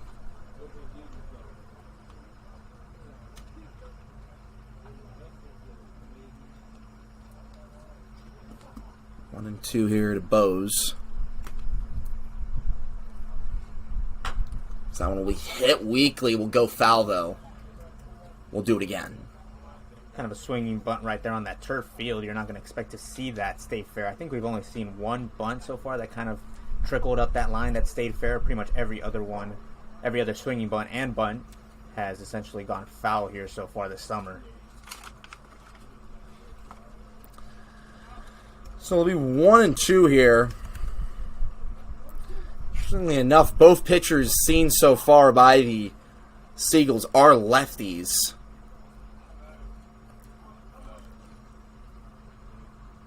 His bullpen, not really a lefty-heavy one, only a couple in there, and Debu using 2 of them so far today. Skritsky there gets the second out. Batter, center fielder, number 3, Josh Algarin. We'll ring up Algarin with 2 outs, nobody on. 5 straight batters retired for Skritsky. A little bit of a makeup right here happening at the play. Algarin was not happy with that last strike 3. Comes up and says to the umpire, that was my fault. Very good sportsmanship right there from the batter. Yeah, that's just really nice to see from a Seagulls side.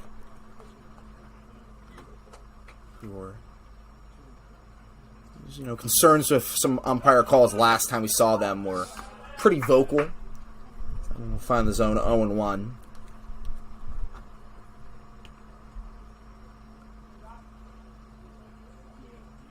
Such an important part of, college athletics is not only developing the players on the field, but developing them off it as well, making them into, students, good people in the community. It's something, that coaches really preach the importance of, both in, college ball and also summer league ball here in the CCL. Yeah, that's something that I've really taken a note of as I've continued to work in college athletics. It just seems like a lot of the coaches are just as concerned as developing these young men into, great individuals as they are into great ball players. So it's really something that I think a lot of coaches take a great deal of pride in. Chris Debu, definitely one of them. He's really does care about his players. You see that on the field, but just talking to him off it as well. He really wants these guys to get as much exposure as possible. As that one hit weakly over to third, Vaskin Smith gonna have to make a tricky play, but the runner Algarin will beat the throw for a 2-out single. Impressive play by Vaskin Smith regardless. I mean, that's a guy we've never seen at third base, and he's threw a pretty good throw over to first, almost got the out. He's already made a nice play there defensively last inning. That one ain't able to do so there. With the 2-out single, brings up Shane Stanley. His first time facing Skritsky. And for those wondering, on the mound, Vaskin Smith clocked up to 88. We did see him pitch against the California Tigers last time for the Legends. Right, who's been doing wearing a lot of hats recently since All-Star break. Obviously, you still see him out in the outfield, mainly in center. We had his host family appreciation night last Friday, where the first pitch thrown out to him by his host family. Really nice moment. We also had a really nice moment just now where look at Musey's host family, the Gilmartins, supposed to be here in attendance, and we had a message relayed over the PAA announcing his appreciation for them and all that they've done for him this summer. Really a massive part of the summer ball experience is that host family aspect. Yeah, truly the backbone of the summer ball collegiate experience. I mean, a lot of these guys are coming from all over the place to get a chance to play here and looking for some at-bats, and there's a lot of very generous people out there who are willing to give up their home for a couple of months to allow these players to come into their households and into their families as well, families. You really are integrated with them with that experience. Musey made sure to shout out Gilmartin's 2 kids, saying that they have really bright futures ahead of them in baseball. 1 and 2 here, hit over to Smith. We'll go foul. We'll stay at 1 and 2. Yeah, and that's something that I've really seen. I think it's really an advantage to being a host family. Parents is giving the ability to almost have like a big brother in the household for a couple of months. We saw that with Vaskin Smith. I was, out there on the field when Vaskin was able to catch that first pitch, and it really did seem like the two kids of his host family really looked up to him as an inspiration. That's just another part of, developing these players off the field, off the diamond as well. I mean, just all around great experience for all those involved. It's going to leave the 1 and 2 here to Stanley with a runner on first, 2 outs. Hit high, popped into the middle of the infield. Ujimori will make the grab for the final out of the inning. Seagulls held scoreless for a third straight inning. It'll be 5-4 as we enter the bottom of the 5th. Avila, Crawford, and Belter, the middle of the order, to the plate.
Welcome back, bottom of the 5th. The bats were hurt to start the day. Since then, cooled down a little. Run hasn't been scored since the 3rd inning. J.P. Avila, Jordan Crawford, and Evan Bilter are looking to change that here from Menlo Park as they find themselves down 5-4. Swing and miss from Avila. Brings the count to 0-1. Wilbur Barrios has been pretty solid today. Gets the swing and miss there, 0-1. Now will be 1-1 after the ball in the dirt. We've seen a lot of these commitment posts lately from the Legends players, and one guy hasn't committed yet, and very surprised about that is J.P. Avila. I mean, I think it is a real shame, because Avila is quite a ball player as he grounds out there at a third. He leads the team in home runs. Finished second in the home run derby, as you mentioned, against all the other top power hitters in the entire league. If you get to know him off the field, he is a really just great clubhouse guy, good energy, fun to be around. Definitely a friend of the booth. Brings up Jordan Crawford, who looks at that one for ball 1-0. Yeah, and obviously, like any ball player, he's not perfect. He has some swing and miss in his game, and doesn't necessarily have a position to play, but the power is there. I will advertise that he is a very good person.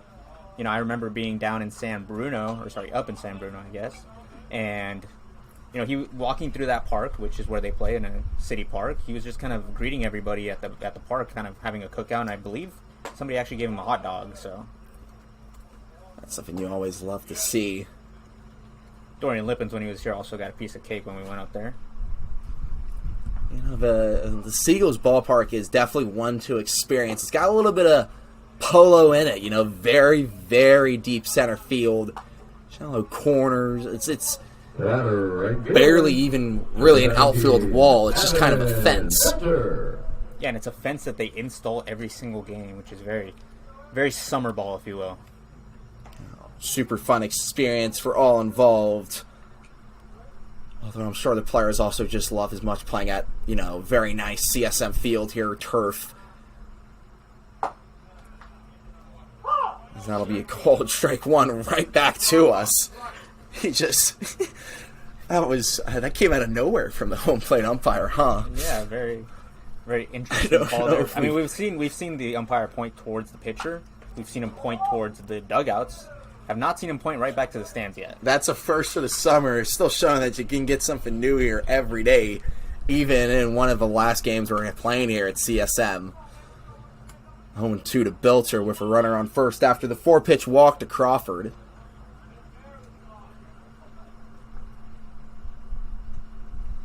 Pitch to Belter. Swung on weakly. Pitcher going to have to make a play. He will throw it over to first for the second out of the inning. The leadoff man will advance. Yeah, that was quite something. Number 23, Logan Musey.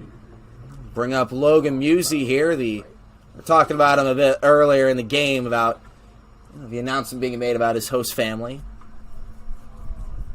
Now I'll be getting for the first time after that announcement. As time is called, the catcher Shane Stanley wants to talk things over with the pitcher Barrios, with a runner on second being Crawford. And the Bat Boys and Bat Girls here today are the Gil Martin's children, as I was told. And they're also wearing number 23 for Logan Musey, who wears number 23. And how sweet is that? Love to see it. Something the Legends do really well is just, integrating with the community. Of course, the camps aspect of things. All the players coach at these camps. Great experience for them as well. 0-1 here to Musey. Yeah, and living around them all summer. They obviously do not love getting up at 8 in the morning, but they do come back always with a smile on their face, I will say that. 0-1 to Musey will miss. We'll find the zone, 0-2. Baseball players notoriously love sleeping in, as I've learned. Don't we all? 0-2 here to Musey.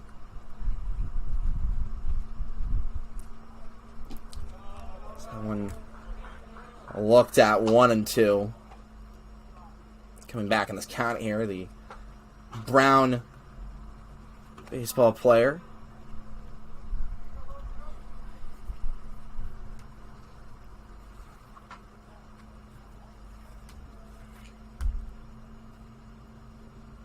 One and two hit up the middle, and what a way to hit the ball after getting the shot out. Play at the plate. Crawford will be out for the final out of the inning. Bold move there to send him home. It did not pay off. It'll be 5-4 as we enter the top of the sixth. No errors.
Welcome back, top of the 6th. Skritsky entering his 3rd inning of work. His first 2 have been very impressive. Looking to keep that going here. As the Seagulls lineup maybe looking to lay down a bunt there. Jacob Brewer leading things off, and then it'll be the top of the order, Hansen and Landry to the plate. Trying to take advantage of that lefty again. It's worked so far one time against Rocky. 1-0. Looked at for a strike, 1-1. Ready to, to hit him on the arm instead. Finds his own. Evens the count up. 3rd pitch from Skritsky of the inning. Will miss the zone low for ball 2. Skritsky, as you mentioned, took a redshirt year over at San Jose State. Over at Archbishop Mitty, though, he was a very crucial part of a NorCal Division II champion. Pitched 12 games, 6 shutout innings. That one hit high, deep into left center. At the wall and making the grab is Hayden Young Goldberg for the first out of the inning. That was a well-hit ball by Brewer. Went 367 feet. Unfortunately for him, to the deepest part of the ballpark. Good swing right there by Brewer, and like you said, unfortunate for him, to the deepest part of the ballpark. An easy play for the center fielder right there. So that'll be first out of the inning to bring up the top of the order, Josh Hansen. First pitch high for a ball, 1-0. And going back to your point about the what was it, Division II championship for Archbishop NorCal, Mitty, yep. A lot of players we've seen come through CSM play there for that specific team. Kyle Skritsky being one of them. Mateo Blandino for the Legacy. Also Elijah Ramos for the Sonoma Stompers, who's having a all-star season over there. Archbishop Mitty 2023 alum. Mitty, great baseball program. Yeah, I mean, if you just go through the Legends and Legacy roster, you will see a lot of guys from that league. Of course, I would say the high school with the most representation is St. Francis down in Mountain View.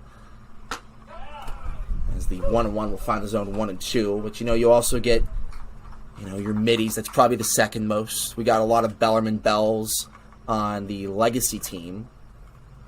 Just a very solid athletic league, and one of the top in the state. 1 and 2 here. Fouled off. We'll do it again.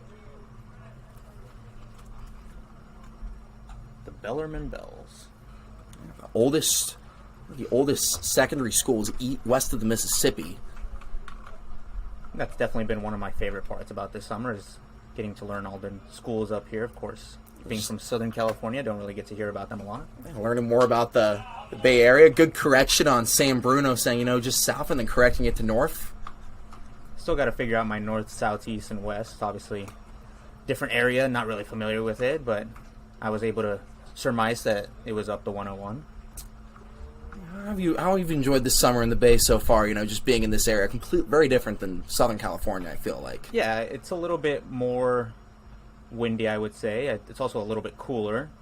Down in Southern California, I think we get some, especially down where I'm from, we get a little bit of a hotter kind of summers just because we're a little bit further from the beach, a little bit further from the Newport beaches and Huntington beaches. But, yeah, being closer to the Bay is definitely making my summer a little bit more bearable, I would say. Full count pitch here to Hansen, just moments away. Reach base. The times this game now has been held pretty quiet under Skritsky.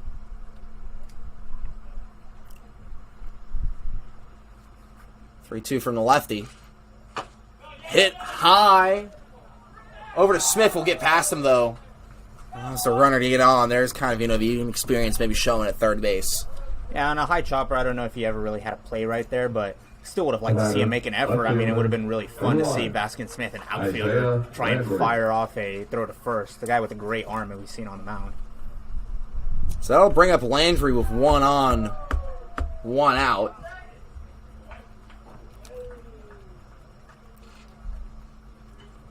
Skritsky now under, had a base runner on last time. 1 on again this time, so he's in a little bit more pressure as he goes through his appearance. Just pitch to Landry. in the dirt for a ball, 1-0.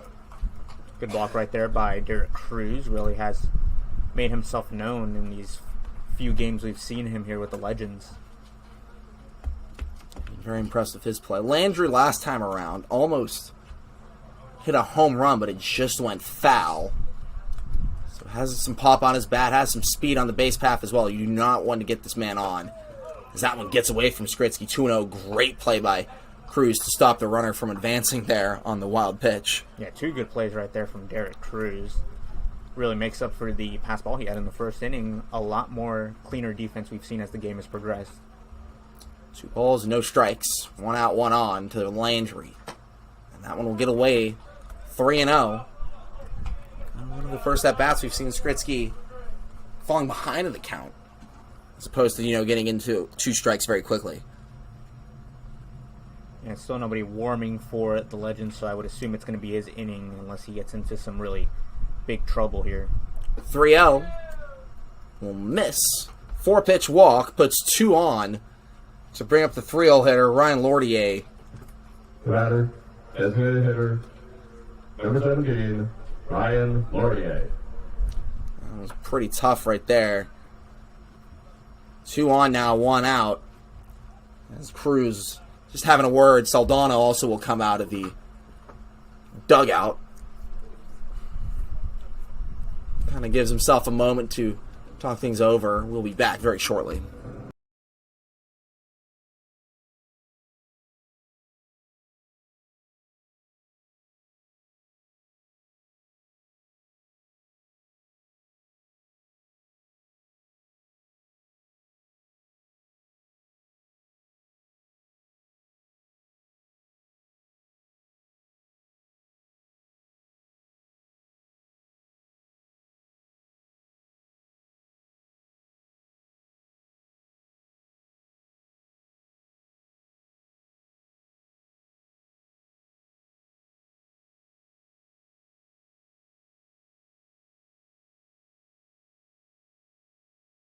Welcome back here, top of the 6th after the word with Skritsky. Really, first time we've seen him under some pressure. 2 on, 1 out.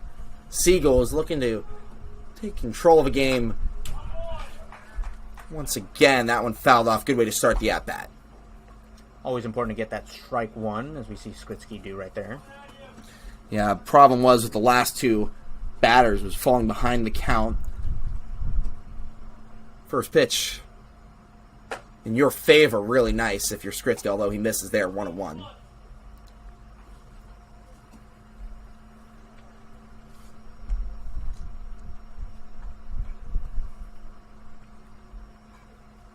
As mentioned, this is Skritsky's first game in CCL play. He's been up for the task so far. He hasn't allowed a run for 2 1/3 innings, although 2 on here. 1 out against the 3-0 hitter Lordier, who's been incredible for this Seagulls side. 328 average, 423 OBP. Very crucial part for Dom Sebastiani's side. 1-2, 1 out. 2 on. Will be dropped. Strike 3. Second out of the inning. Great pitch there by Kyle Skritsky.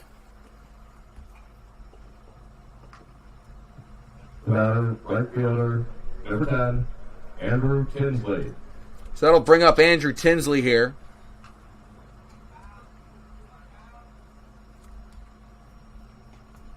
With 2 outs, 2 on. That was a massive out to get there if you're Kyle Skritsky. Yeah, always important to get that second out, especially after the pitching coach comes out. You want to make him look like he's a magician and just kind of fix you in 2 seconds. So Marcelo Saldana said the magic words of get me an out right here, and he did. To be fair, Marcelo Saldana, about as close as a magician as you can get. Well, and Skritsky gets the swing and miss there, 0-2.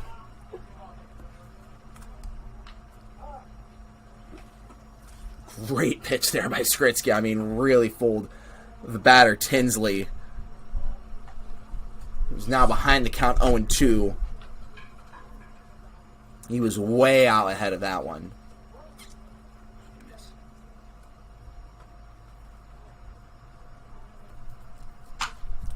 Goes to the off speed again. That one hit over to short. Flipped over to second for the final out of the inning. Still 5-4 as we head into the bottom of the 6th. It'll be Smith, Cruz, and Walsh up for the Menlo Park Legends.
Welcome back. Bottom of the 6th. New pitcher in the game for the San Francisco Seagulls, although we don't have a name for him. We'll find out as soon as we can, but he wears 24.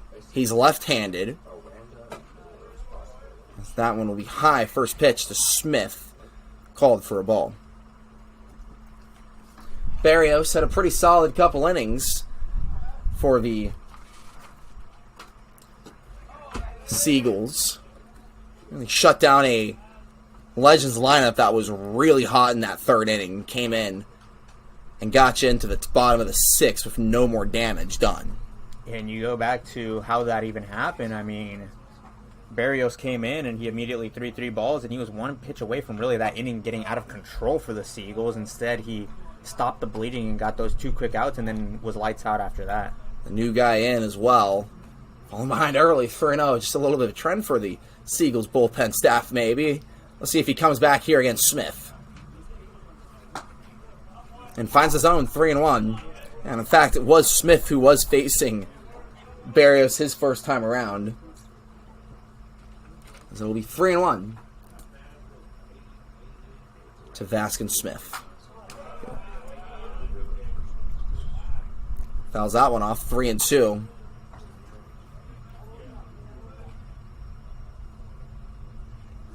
Full count here to Vaskin Smith.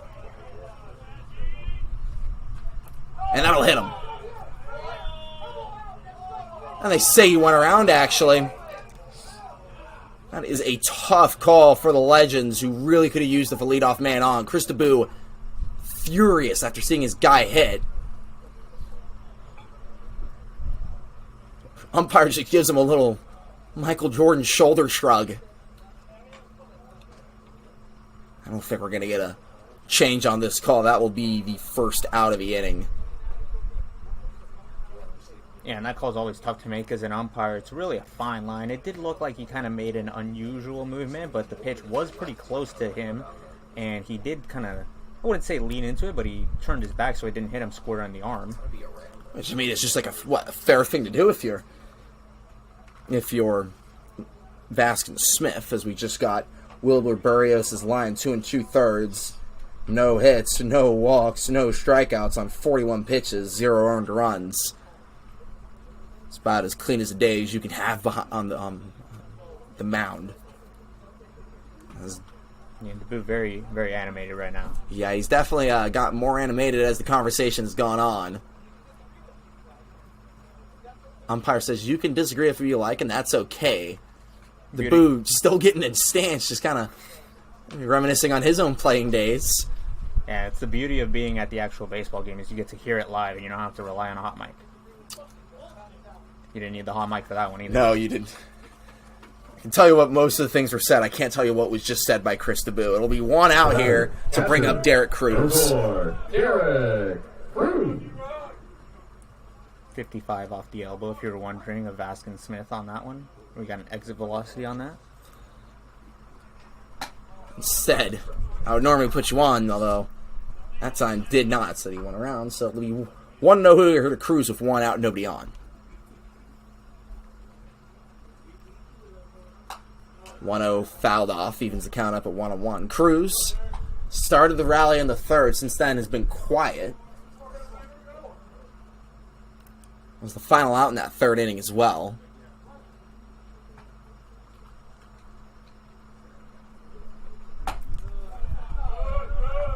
As that one will miss the zone 2-1 here. Yeah, and for as many times as Chris DeBoo has gone out and argued with an umpire, we haven't seen him get tossed yet. So he obviously hasn't said the magic words yet that get you run from a baseball game. He's definitely. Well, he knows the line. He definitely said some magic words there, but they weren't the magic words, like you said. 3-1 to Cruz, who hits that one high in the center. His favorite part of the park. Maybe the second out of the inning. Shortstop. We've just been really loving the magic and magician lines today, haven't we, Victor? Seems like all the coaches have become magicians. We'll wonder at what point the third base coach, Josh Nikoloff, becomes a magician. The Legends looking to pull a rabbit out of their hat here, down 5-4. 2 outs. Nicholas Walsh at the plate hits that one over to third. Instead, the bats will disappear once again this inning. When we return, top of the 7th, Kyle Skritsky essentially entering his 4th inning of work.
Welcome back. Top of the 7th.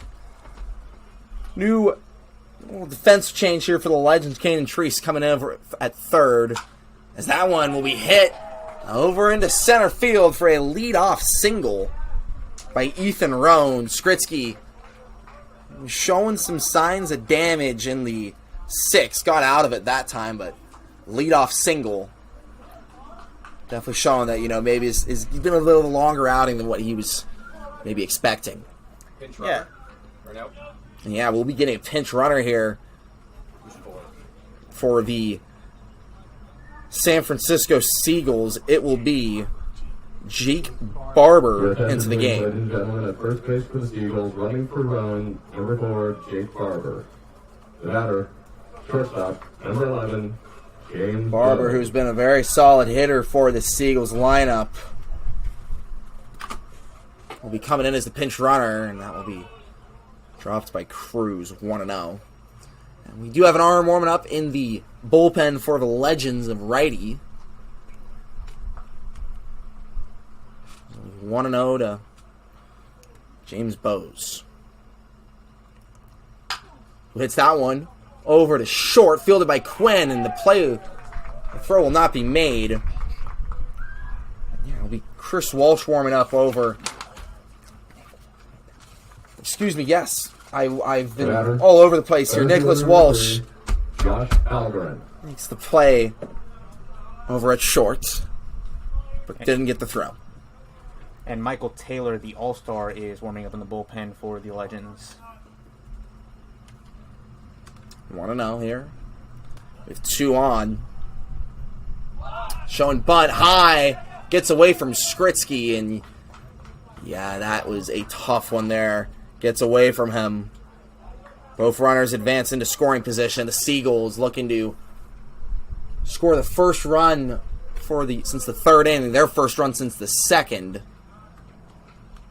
And you would think with, Taylor warming up the bullpen, Skritsky could be a little bit on a shorter leash here.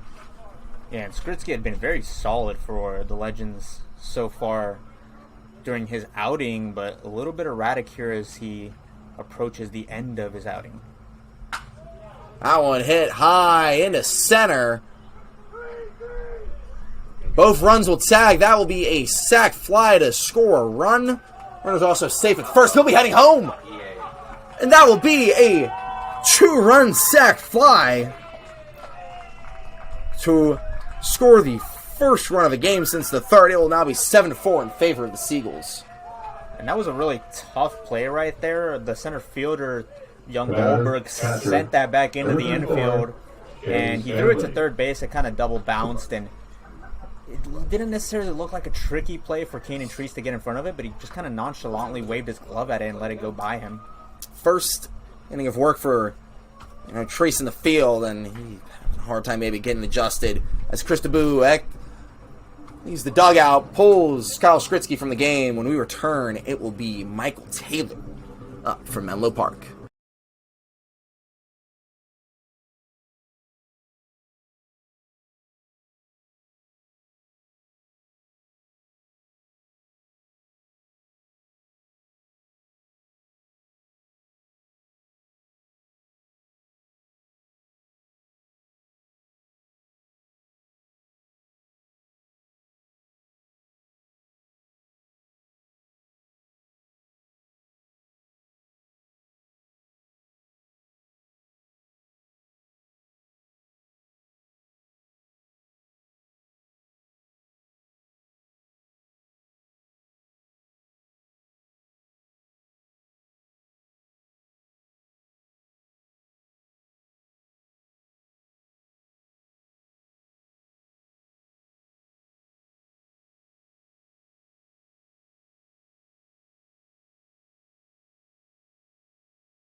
Welcome back. New pitcher into the game. It's Michael Taylor, the first righty we've seen all day, and he has been quite the joy to watch this summer.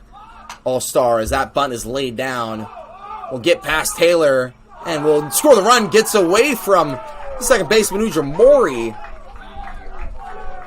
That'll be an error on Ujimori, the fourth error of the day, and that's something this Seagulls, this Legends defense has really struggled with all summer in close games. You look at the difference between the two teams, it's the errors.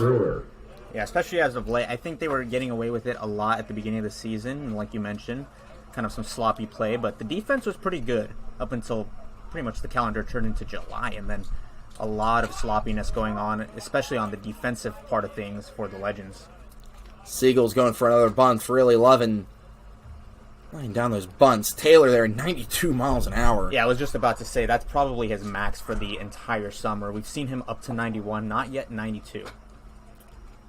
There, see from Taylor, who gets himself into an 0-2 count here, foul after the foul ball. And I will say, Michael Taylor is probably the pitcher that's made the greatest strides, as the summer has progressed. He's added 2 pitches, the changeup, which we saw his last outing, and then added a cutter, which we saw showcased in the CCL showcase game. So far, really relying on that slider sinker, which we've seen him feature all summer.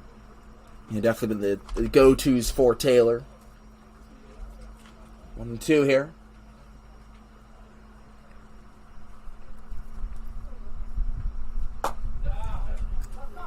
Taylor, another guy who I'm kind of surprised we haven't seen make his commitment yet, as that was a 93 on the cutter. Oh my goodness. Really throw him today out of the bullpen. Not where we've seen him for... It's been a while since we've seen him come out of the bullpen. He's been kind of transitioning into a starter role, as that one is hit in the left for the second out of the inning, excuse me. Taylor talking things over with Cruz very quickly to bring up the top of the order, Josh Hansen. Josh Hansen. And that might be the top for the entire Legends team. I know Dorian Lippens had some 93s in him, so did Jacob Baca earlier in the summer. But it's definitely some of the firmer stuff we've seen from any Legends pitcher as of late. Yeah, also Cole Roberts. Cole Roberts could run it up to 92. I don't think he ever got to 93.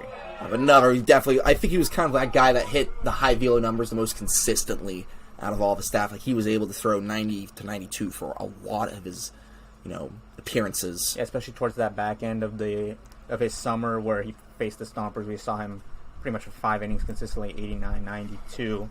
Dorian Lippens, we'll say, was able to run it up there, although he wasn't consistently there, as a balk is called on Taylor. A balk has been declared.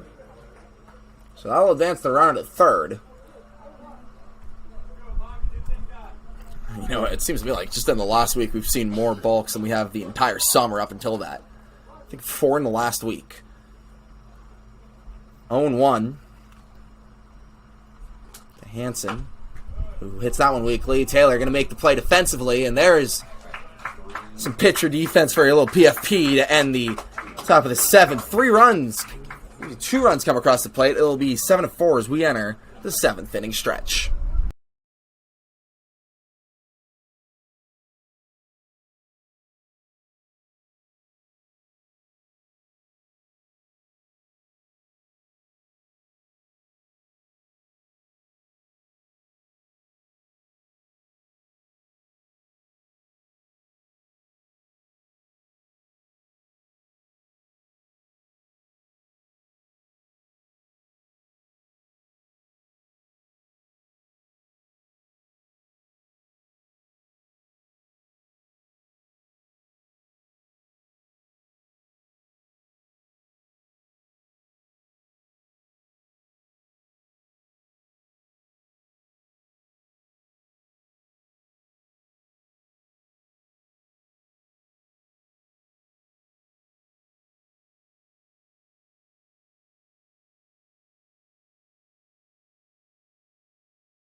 Welcome back. Bottom of the 7th. Pitcher into the game is Vicente Molina for the Seagulls. He'll be facing Ryson Ujimori as his first batter. A little Hawaii on Hawaii action. Vicente Molina goes to Hawaii Pacific. Ryson Ujimori is from Hawaii. As it'll go to 1-1. We have R.J. Aranda's line. That was the pitcher last inning for the San Francisco Seagulls. 12 pitches. Got the hold there as well. Also got Skritsky's line for you. 3 1/3. Got a couple earned runs, 4 hits, 1 walk, 2 strikeouts on 55 pitches. 2-1 to Ujimori.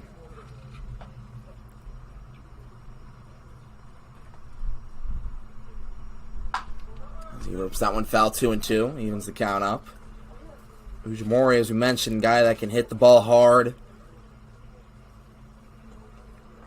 A home run wouldn't be pretty solid way to kickstart a little comeback here for the Legends, who find themselves down 7-4 in the bottom of the 7th.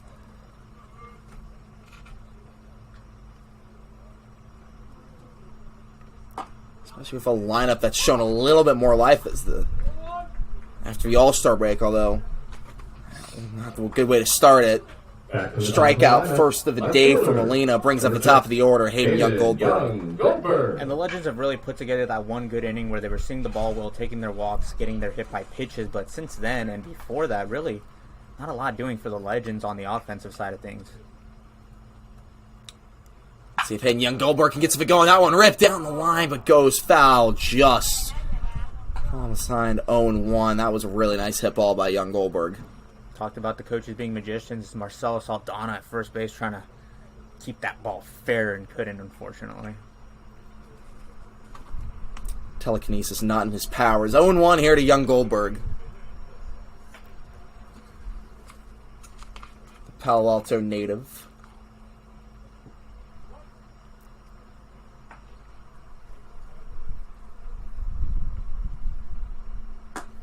Will miss 1-1.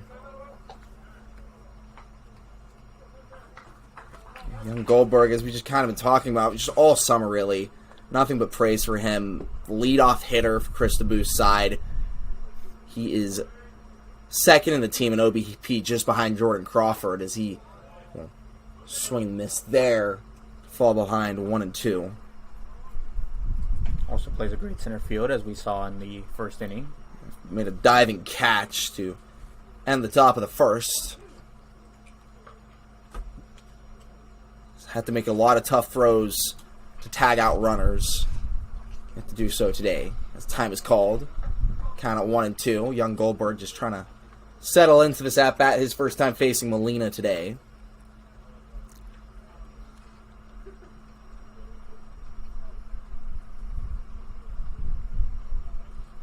But a pretty solid arm for the Seagulls as that one hit over to second. Young Goldberg going to have to beat the throw. He will not. Second out of the inning.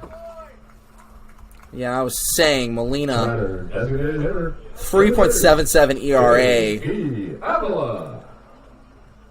has been mainly used out of the bullpen. Only one start this summer.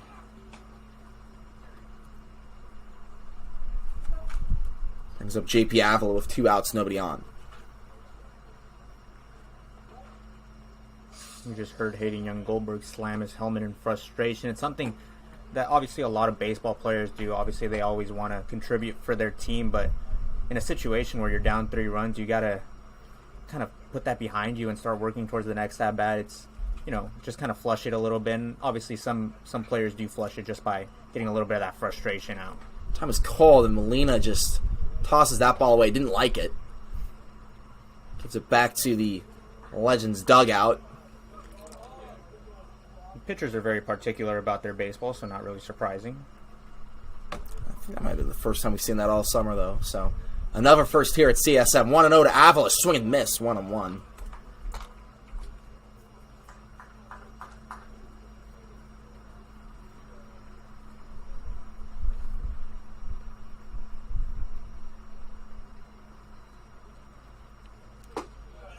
looked at. Just missed the zone, though. 2-1. And Molina's very surprisingly throwing a very firm breaking ball, especially compared to how fast he throws. I mean, he's kind of sitting 83, 84. His breaking ball 77, so a very tough pitch to catch up to if you're a hitter. That one hit over to third. Avila going to try to beat the throw. He will be safe. Goes over the head of the first baseman. Avila will dig for second, and he will be safe there. Off of it. Ruled out as a single. Reaches on second. It's the error, and that'll be a 2-out hit. When I that. First baseman, number 32, Jordan Crawford. We'll bring up Jordan Crawford with a runner on second. 2 outs. Middle of the order. Exactly who you want with a runner in scoring position up to the plate.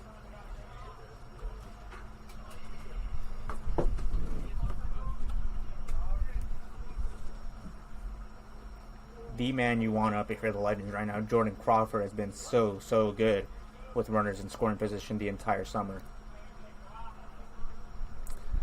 First pitch to Crawford. High. Avila took a massive lead over at second. We haven't really seen him, be one of those guys that steal bases for the Legends. In fact, has yet to steal one all summer. So you want to know. Make that 1-1 after the called strike one. Does look like AJ Valle is getting loose for the Legends, so Michael Taylor probably just a 1 inning. Maybe why he was letting you eat a little bit more that last pitch. We didn't get to say on the broadcast. Was 94 new top for the Legends this summer. Even late on in the season, guys still showing, higher velo stuff. It's definitely a trend that we've seen, though. Guys increasing their velos as the summer goes on. Obviously, Taylor, great example. It'll be 1-2 here to Crawford.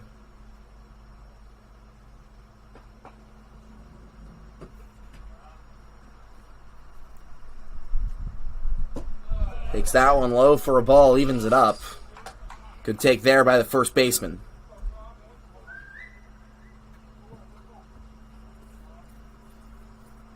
Count is even here. 2-2. 1 on, 2 outs. Legends looking to get some offense going here with 2 outs. Swing and a miss. Strike 3 to end the inning. Molina showing some emotion after getting that crucial out. Legends down to their final 6 outs. We'll come back shortly with the top of the 8th inning.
Welcome back. Top of the 8th. New arm into the game. Taylor only gave us 2/3 of an inning on 8 pitches, 1 hit. No more runs given up. AJ Valle into the game out of the bullpen. Mainly been seeing him as a start of his summer. Now in relief for Chris DeBoo.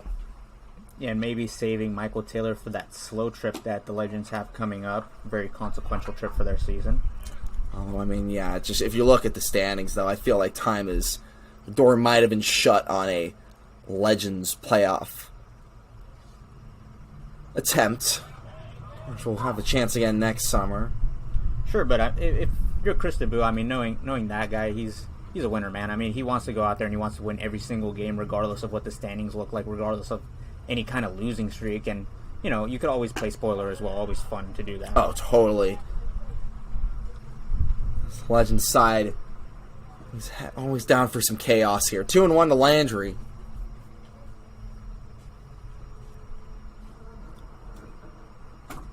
That almost hit him. Got him on the ground. 3-1. Valle, one of the guys that we saw he pitched for the Legacy a couple weeks back. Looks pretty solid there. Has started this is his first appearance out of the bullpen, actually. He started every game he's played in. And that one almost hits Landry again. Ducks for the leadoff walk. It'll be runner on first with some speed as well. Leads the team in stolen bases. Batter, designated hitter, number 17. To bring up Ryan Lordier. Yeah, first time coming out of the bullpen for the Legends. Of course, he had the one bullpen outing for the Legacy, but it's definitely a different feeling. It's a different warm-up. I mean, as a pitcher, you know all day that you're going to pitch that day, and you kind of take the time before the game to get psyched, to get ready. Out of the bullpen, you know you might or may not pitch. I mean, the coach will tell you that you're hot, but you never really know until you're in there that you're going to pitch. 0-1.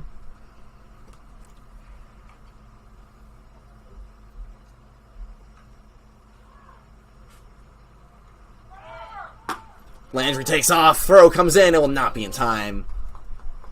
Landry will be safe at second. Count is now 1-1. So Valle now under some pressure already for runner in scoring position.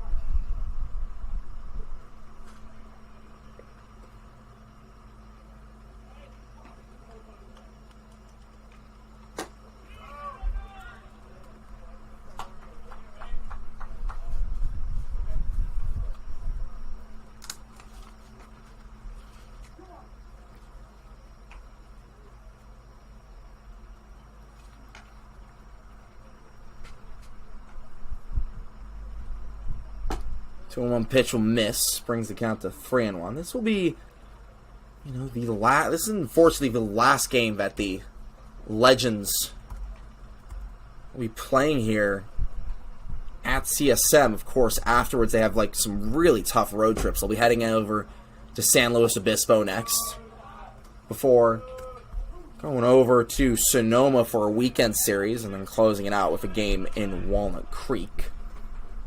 That'll be a walk to put 2 on with nobody out. Yeah, like we were saying last time the Legends were here, it's going to be a really tough ending to their season. Excuse me, a lot of places that are pretty difficult to play. I mean, I was talking with some of the pitchers about playing it slow, and they said it's just a different experience. I mean, it's something that they're not really used to. A lot of fans get sold out. There's a lot of, as the pitch goes to the backstop right there from Valle, a lot of different kind of theatrics the Blues put on for their fans. Of course, a team that's been around for a while in the CCL. And, the same can be said about Sonoma. It's just, tough places to play on the road. Definitely a little more of a hitter-friendly ballpark, both of those, compared to CSM. As it'll be 2 on, 1-0 here to Andrew Tinsley. Got a base open, which you just want to get this out if your Valle misses 2-0. And additionally, playing in front of a bunch of people, not something you're necessarily used to doing. I mean, we don't necessarily draw huge crowds here at CSM, but at Sonoma and at SLO, they sometimes can get up to 1,000 people, I heard. 2-0, swing and miss from Tinsley will bring the count to 2-1. Yeah, so we'll see how they, and especially, with those being later on in the season, crucial games for both Sonoma and San Luis Obispo, you can be sure that Sinsheimer Park and Arnold Field will be packed out for these last week of the season games. 2-1, hit over to third. It'll be foul. Evens the count up at 2 balls, 2 strikes. That's for us here at CSM. Well, this is the final Legends game played here, as mentioned. And we'll have a few legacy games on Wednesday and Friday against the South Bay Storm. Both of those will be at 5. And then the final game of the summer next Tuesday against the Samurai. Also at 5 p.m. All of those will be live streamed on this channel.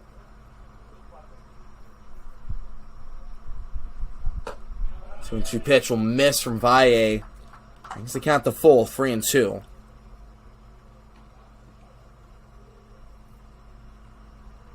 Summer is wrapping up. Always a bittersweet feeling for everybody involved. The players, I'm sure, are feeling it a little bit. So are we in the press box. 3-2 here from Valle. Big pitch, hit, popped, high. Catcher, Crawford calls everyone away, and the catcher will make the play. Will send Crawford to the ground. Big play there by Cruz. His time is called. They want to check in on Valle. They also want to check in on Jordan Crawford. That's a couple of big bodies colliding into each other. Definitely is going to cause a little bit of a shakeup right there. Crawford seems to be fine. Taboo heads back to the dugout. Trainer Hannah Cavalier will be talking things over, but she'll head back as well. The batter, Crawford. baseman, number 4, Jake Barber. Staying in the game here after a big out one. Bring up Jake Barber here for the first time all day. Barber, of course, the pinch hitter earlier. And he is a power bat, tied for the lead in home runs, along with Andrew Tinsley. Slugging .367, OBP of .361. Someone will miss for a ball.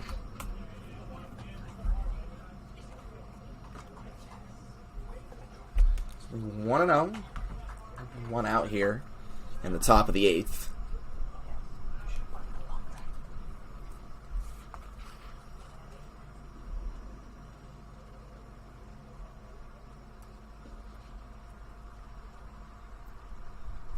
Pitch from Valle. Fouled off. Evens things up at 1-1.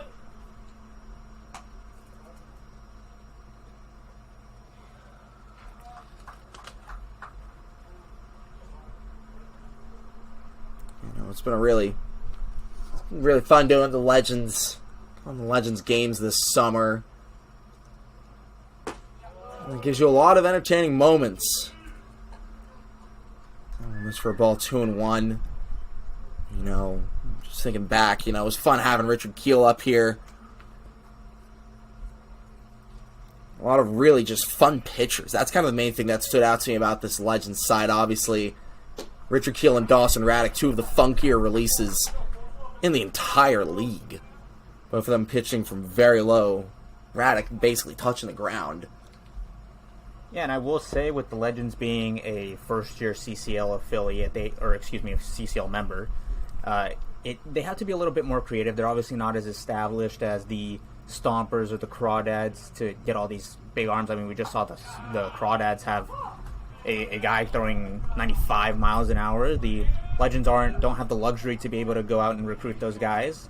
So I will say Chris Taboo did have some creativeness going out and finding some arms, a lot of different arm angles here. And it's definitely worked really well. I mean, those have been 2 of the best pitchers for the Legends. Raddick went to the All-Star game, only has a .9 ERA this summer. Keel leads the team in innings, and he hasn't been here since he left right before All-Star break. He's got a 3.22 ERA. As that one hit over to second out. No runs will be scored there after getting 2 on early. AJ Valle gets out of a jam. When we return, 3-run game here will be Belter, Musi, and Treese to the plate from Menlo Park.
Welcome back. Bottom of the 8th, and a new arm into the game. It's Will Ellis, who's been one of those guys that throws a little firmer in the CCL.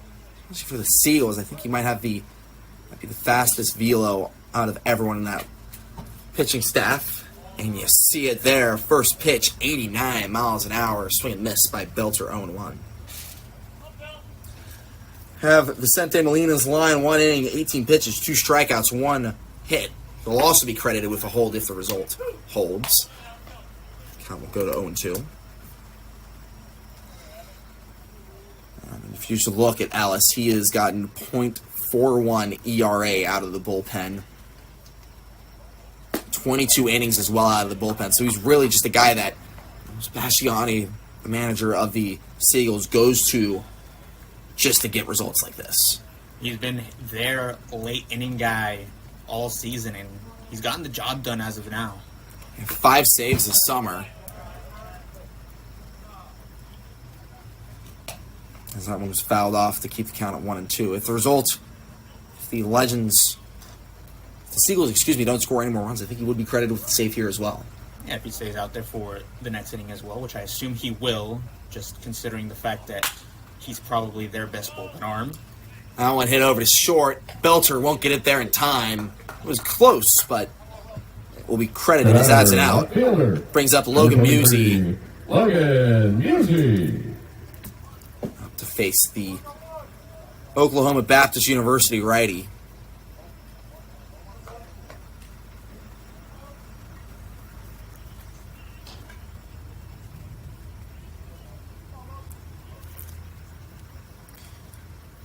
He had a hit earlier in the day.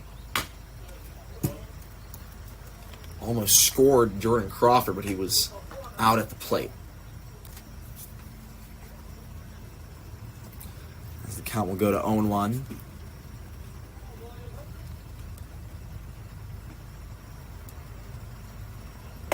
Make it 0-2. Swing and miss from Musey.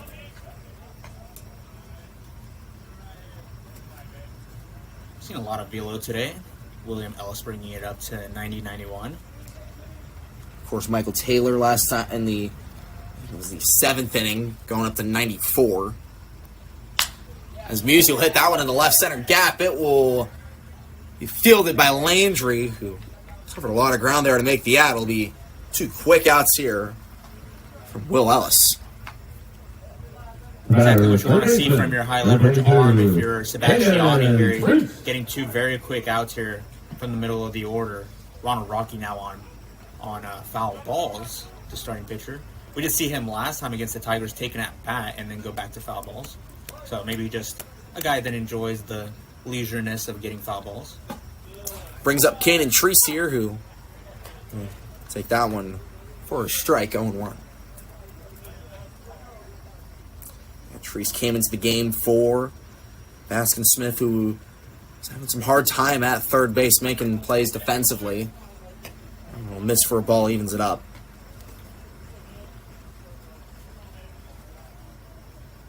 One on one, 2 outs. Here on the bottom of the 8th, Legends need to make up 3 runs against one of the best bullpen arms in the CCL North Division. It would be quite the way to close out your home season here. Your season at CSM, at least. As that one hit over to the shortstop. Treese digging for first.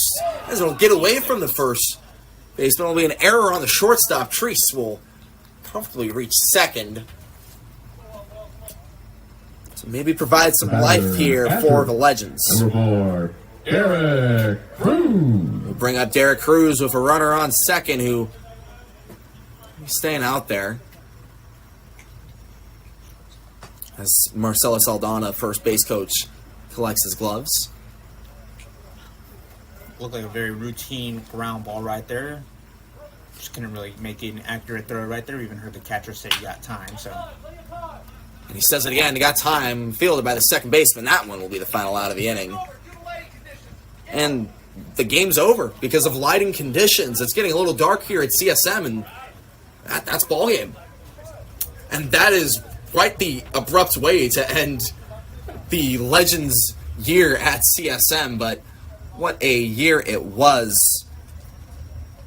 Chris DeBoo's squad has been nothing but first class to all of us here at the Legends organization, providing great baseball on the field, mentorship and leadership off the field. What a year for the Menlo Park Legends in their first year back in the CCL. Yeah, another loss for the Legends. Obviously a sour note to end it off. Funnily enough, I mean, the first game we saw the Legends here also ended because of the darkness. So, you know, it all comes full circle essentially. But yes, Chris DeBoo, first class human being, first class coach, and the entire coaching staff really has been a delight to be around. Josh Nikoloff, obviously a great person. Same thing goes for Marcelo Saldana. So really, a lot of great people the Legends have surrounded themselves with. A great team. Obviously, the season didn't necessarily go the way they wanted to, but I'm sure the Legends will keep building and building until next year, and I'm sure they'll have a better year. Yeah, I mean, it was a really fun year, you know, when the Legends were fighting for first place, and then even as the season went on, they started, you know, going into a losing streak. You always saw so much fun at CSM with this team playing their games. Once again, you know, thank you so much for a great summer.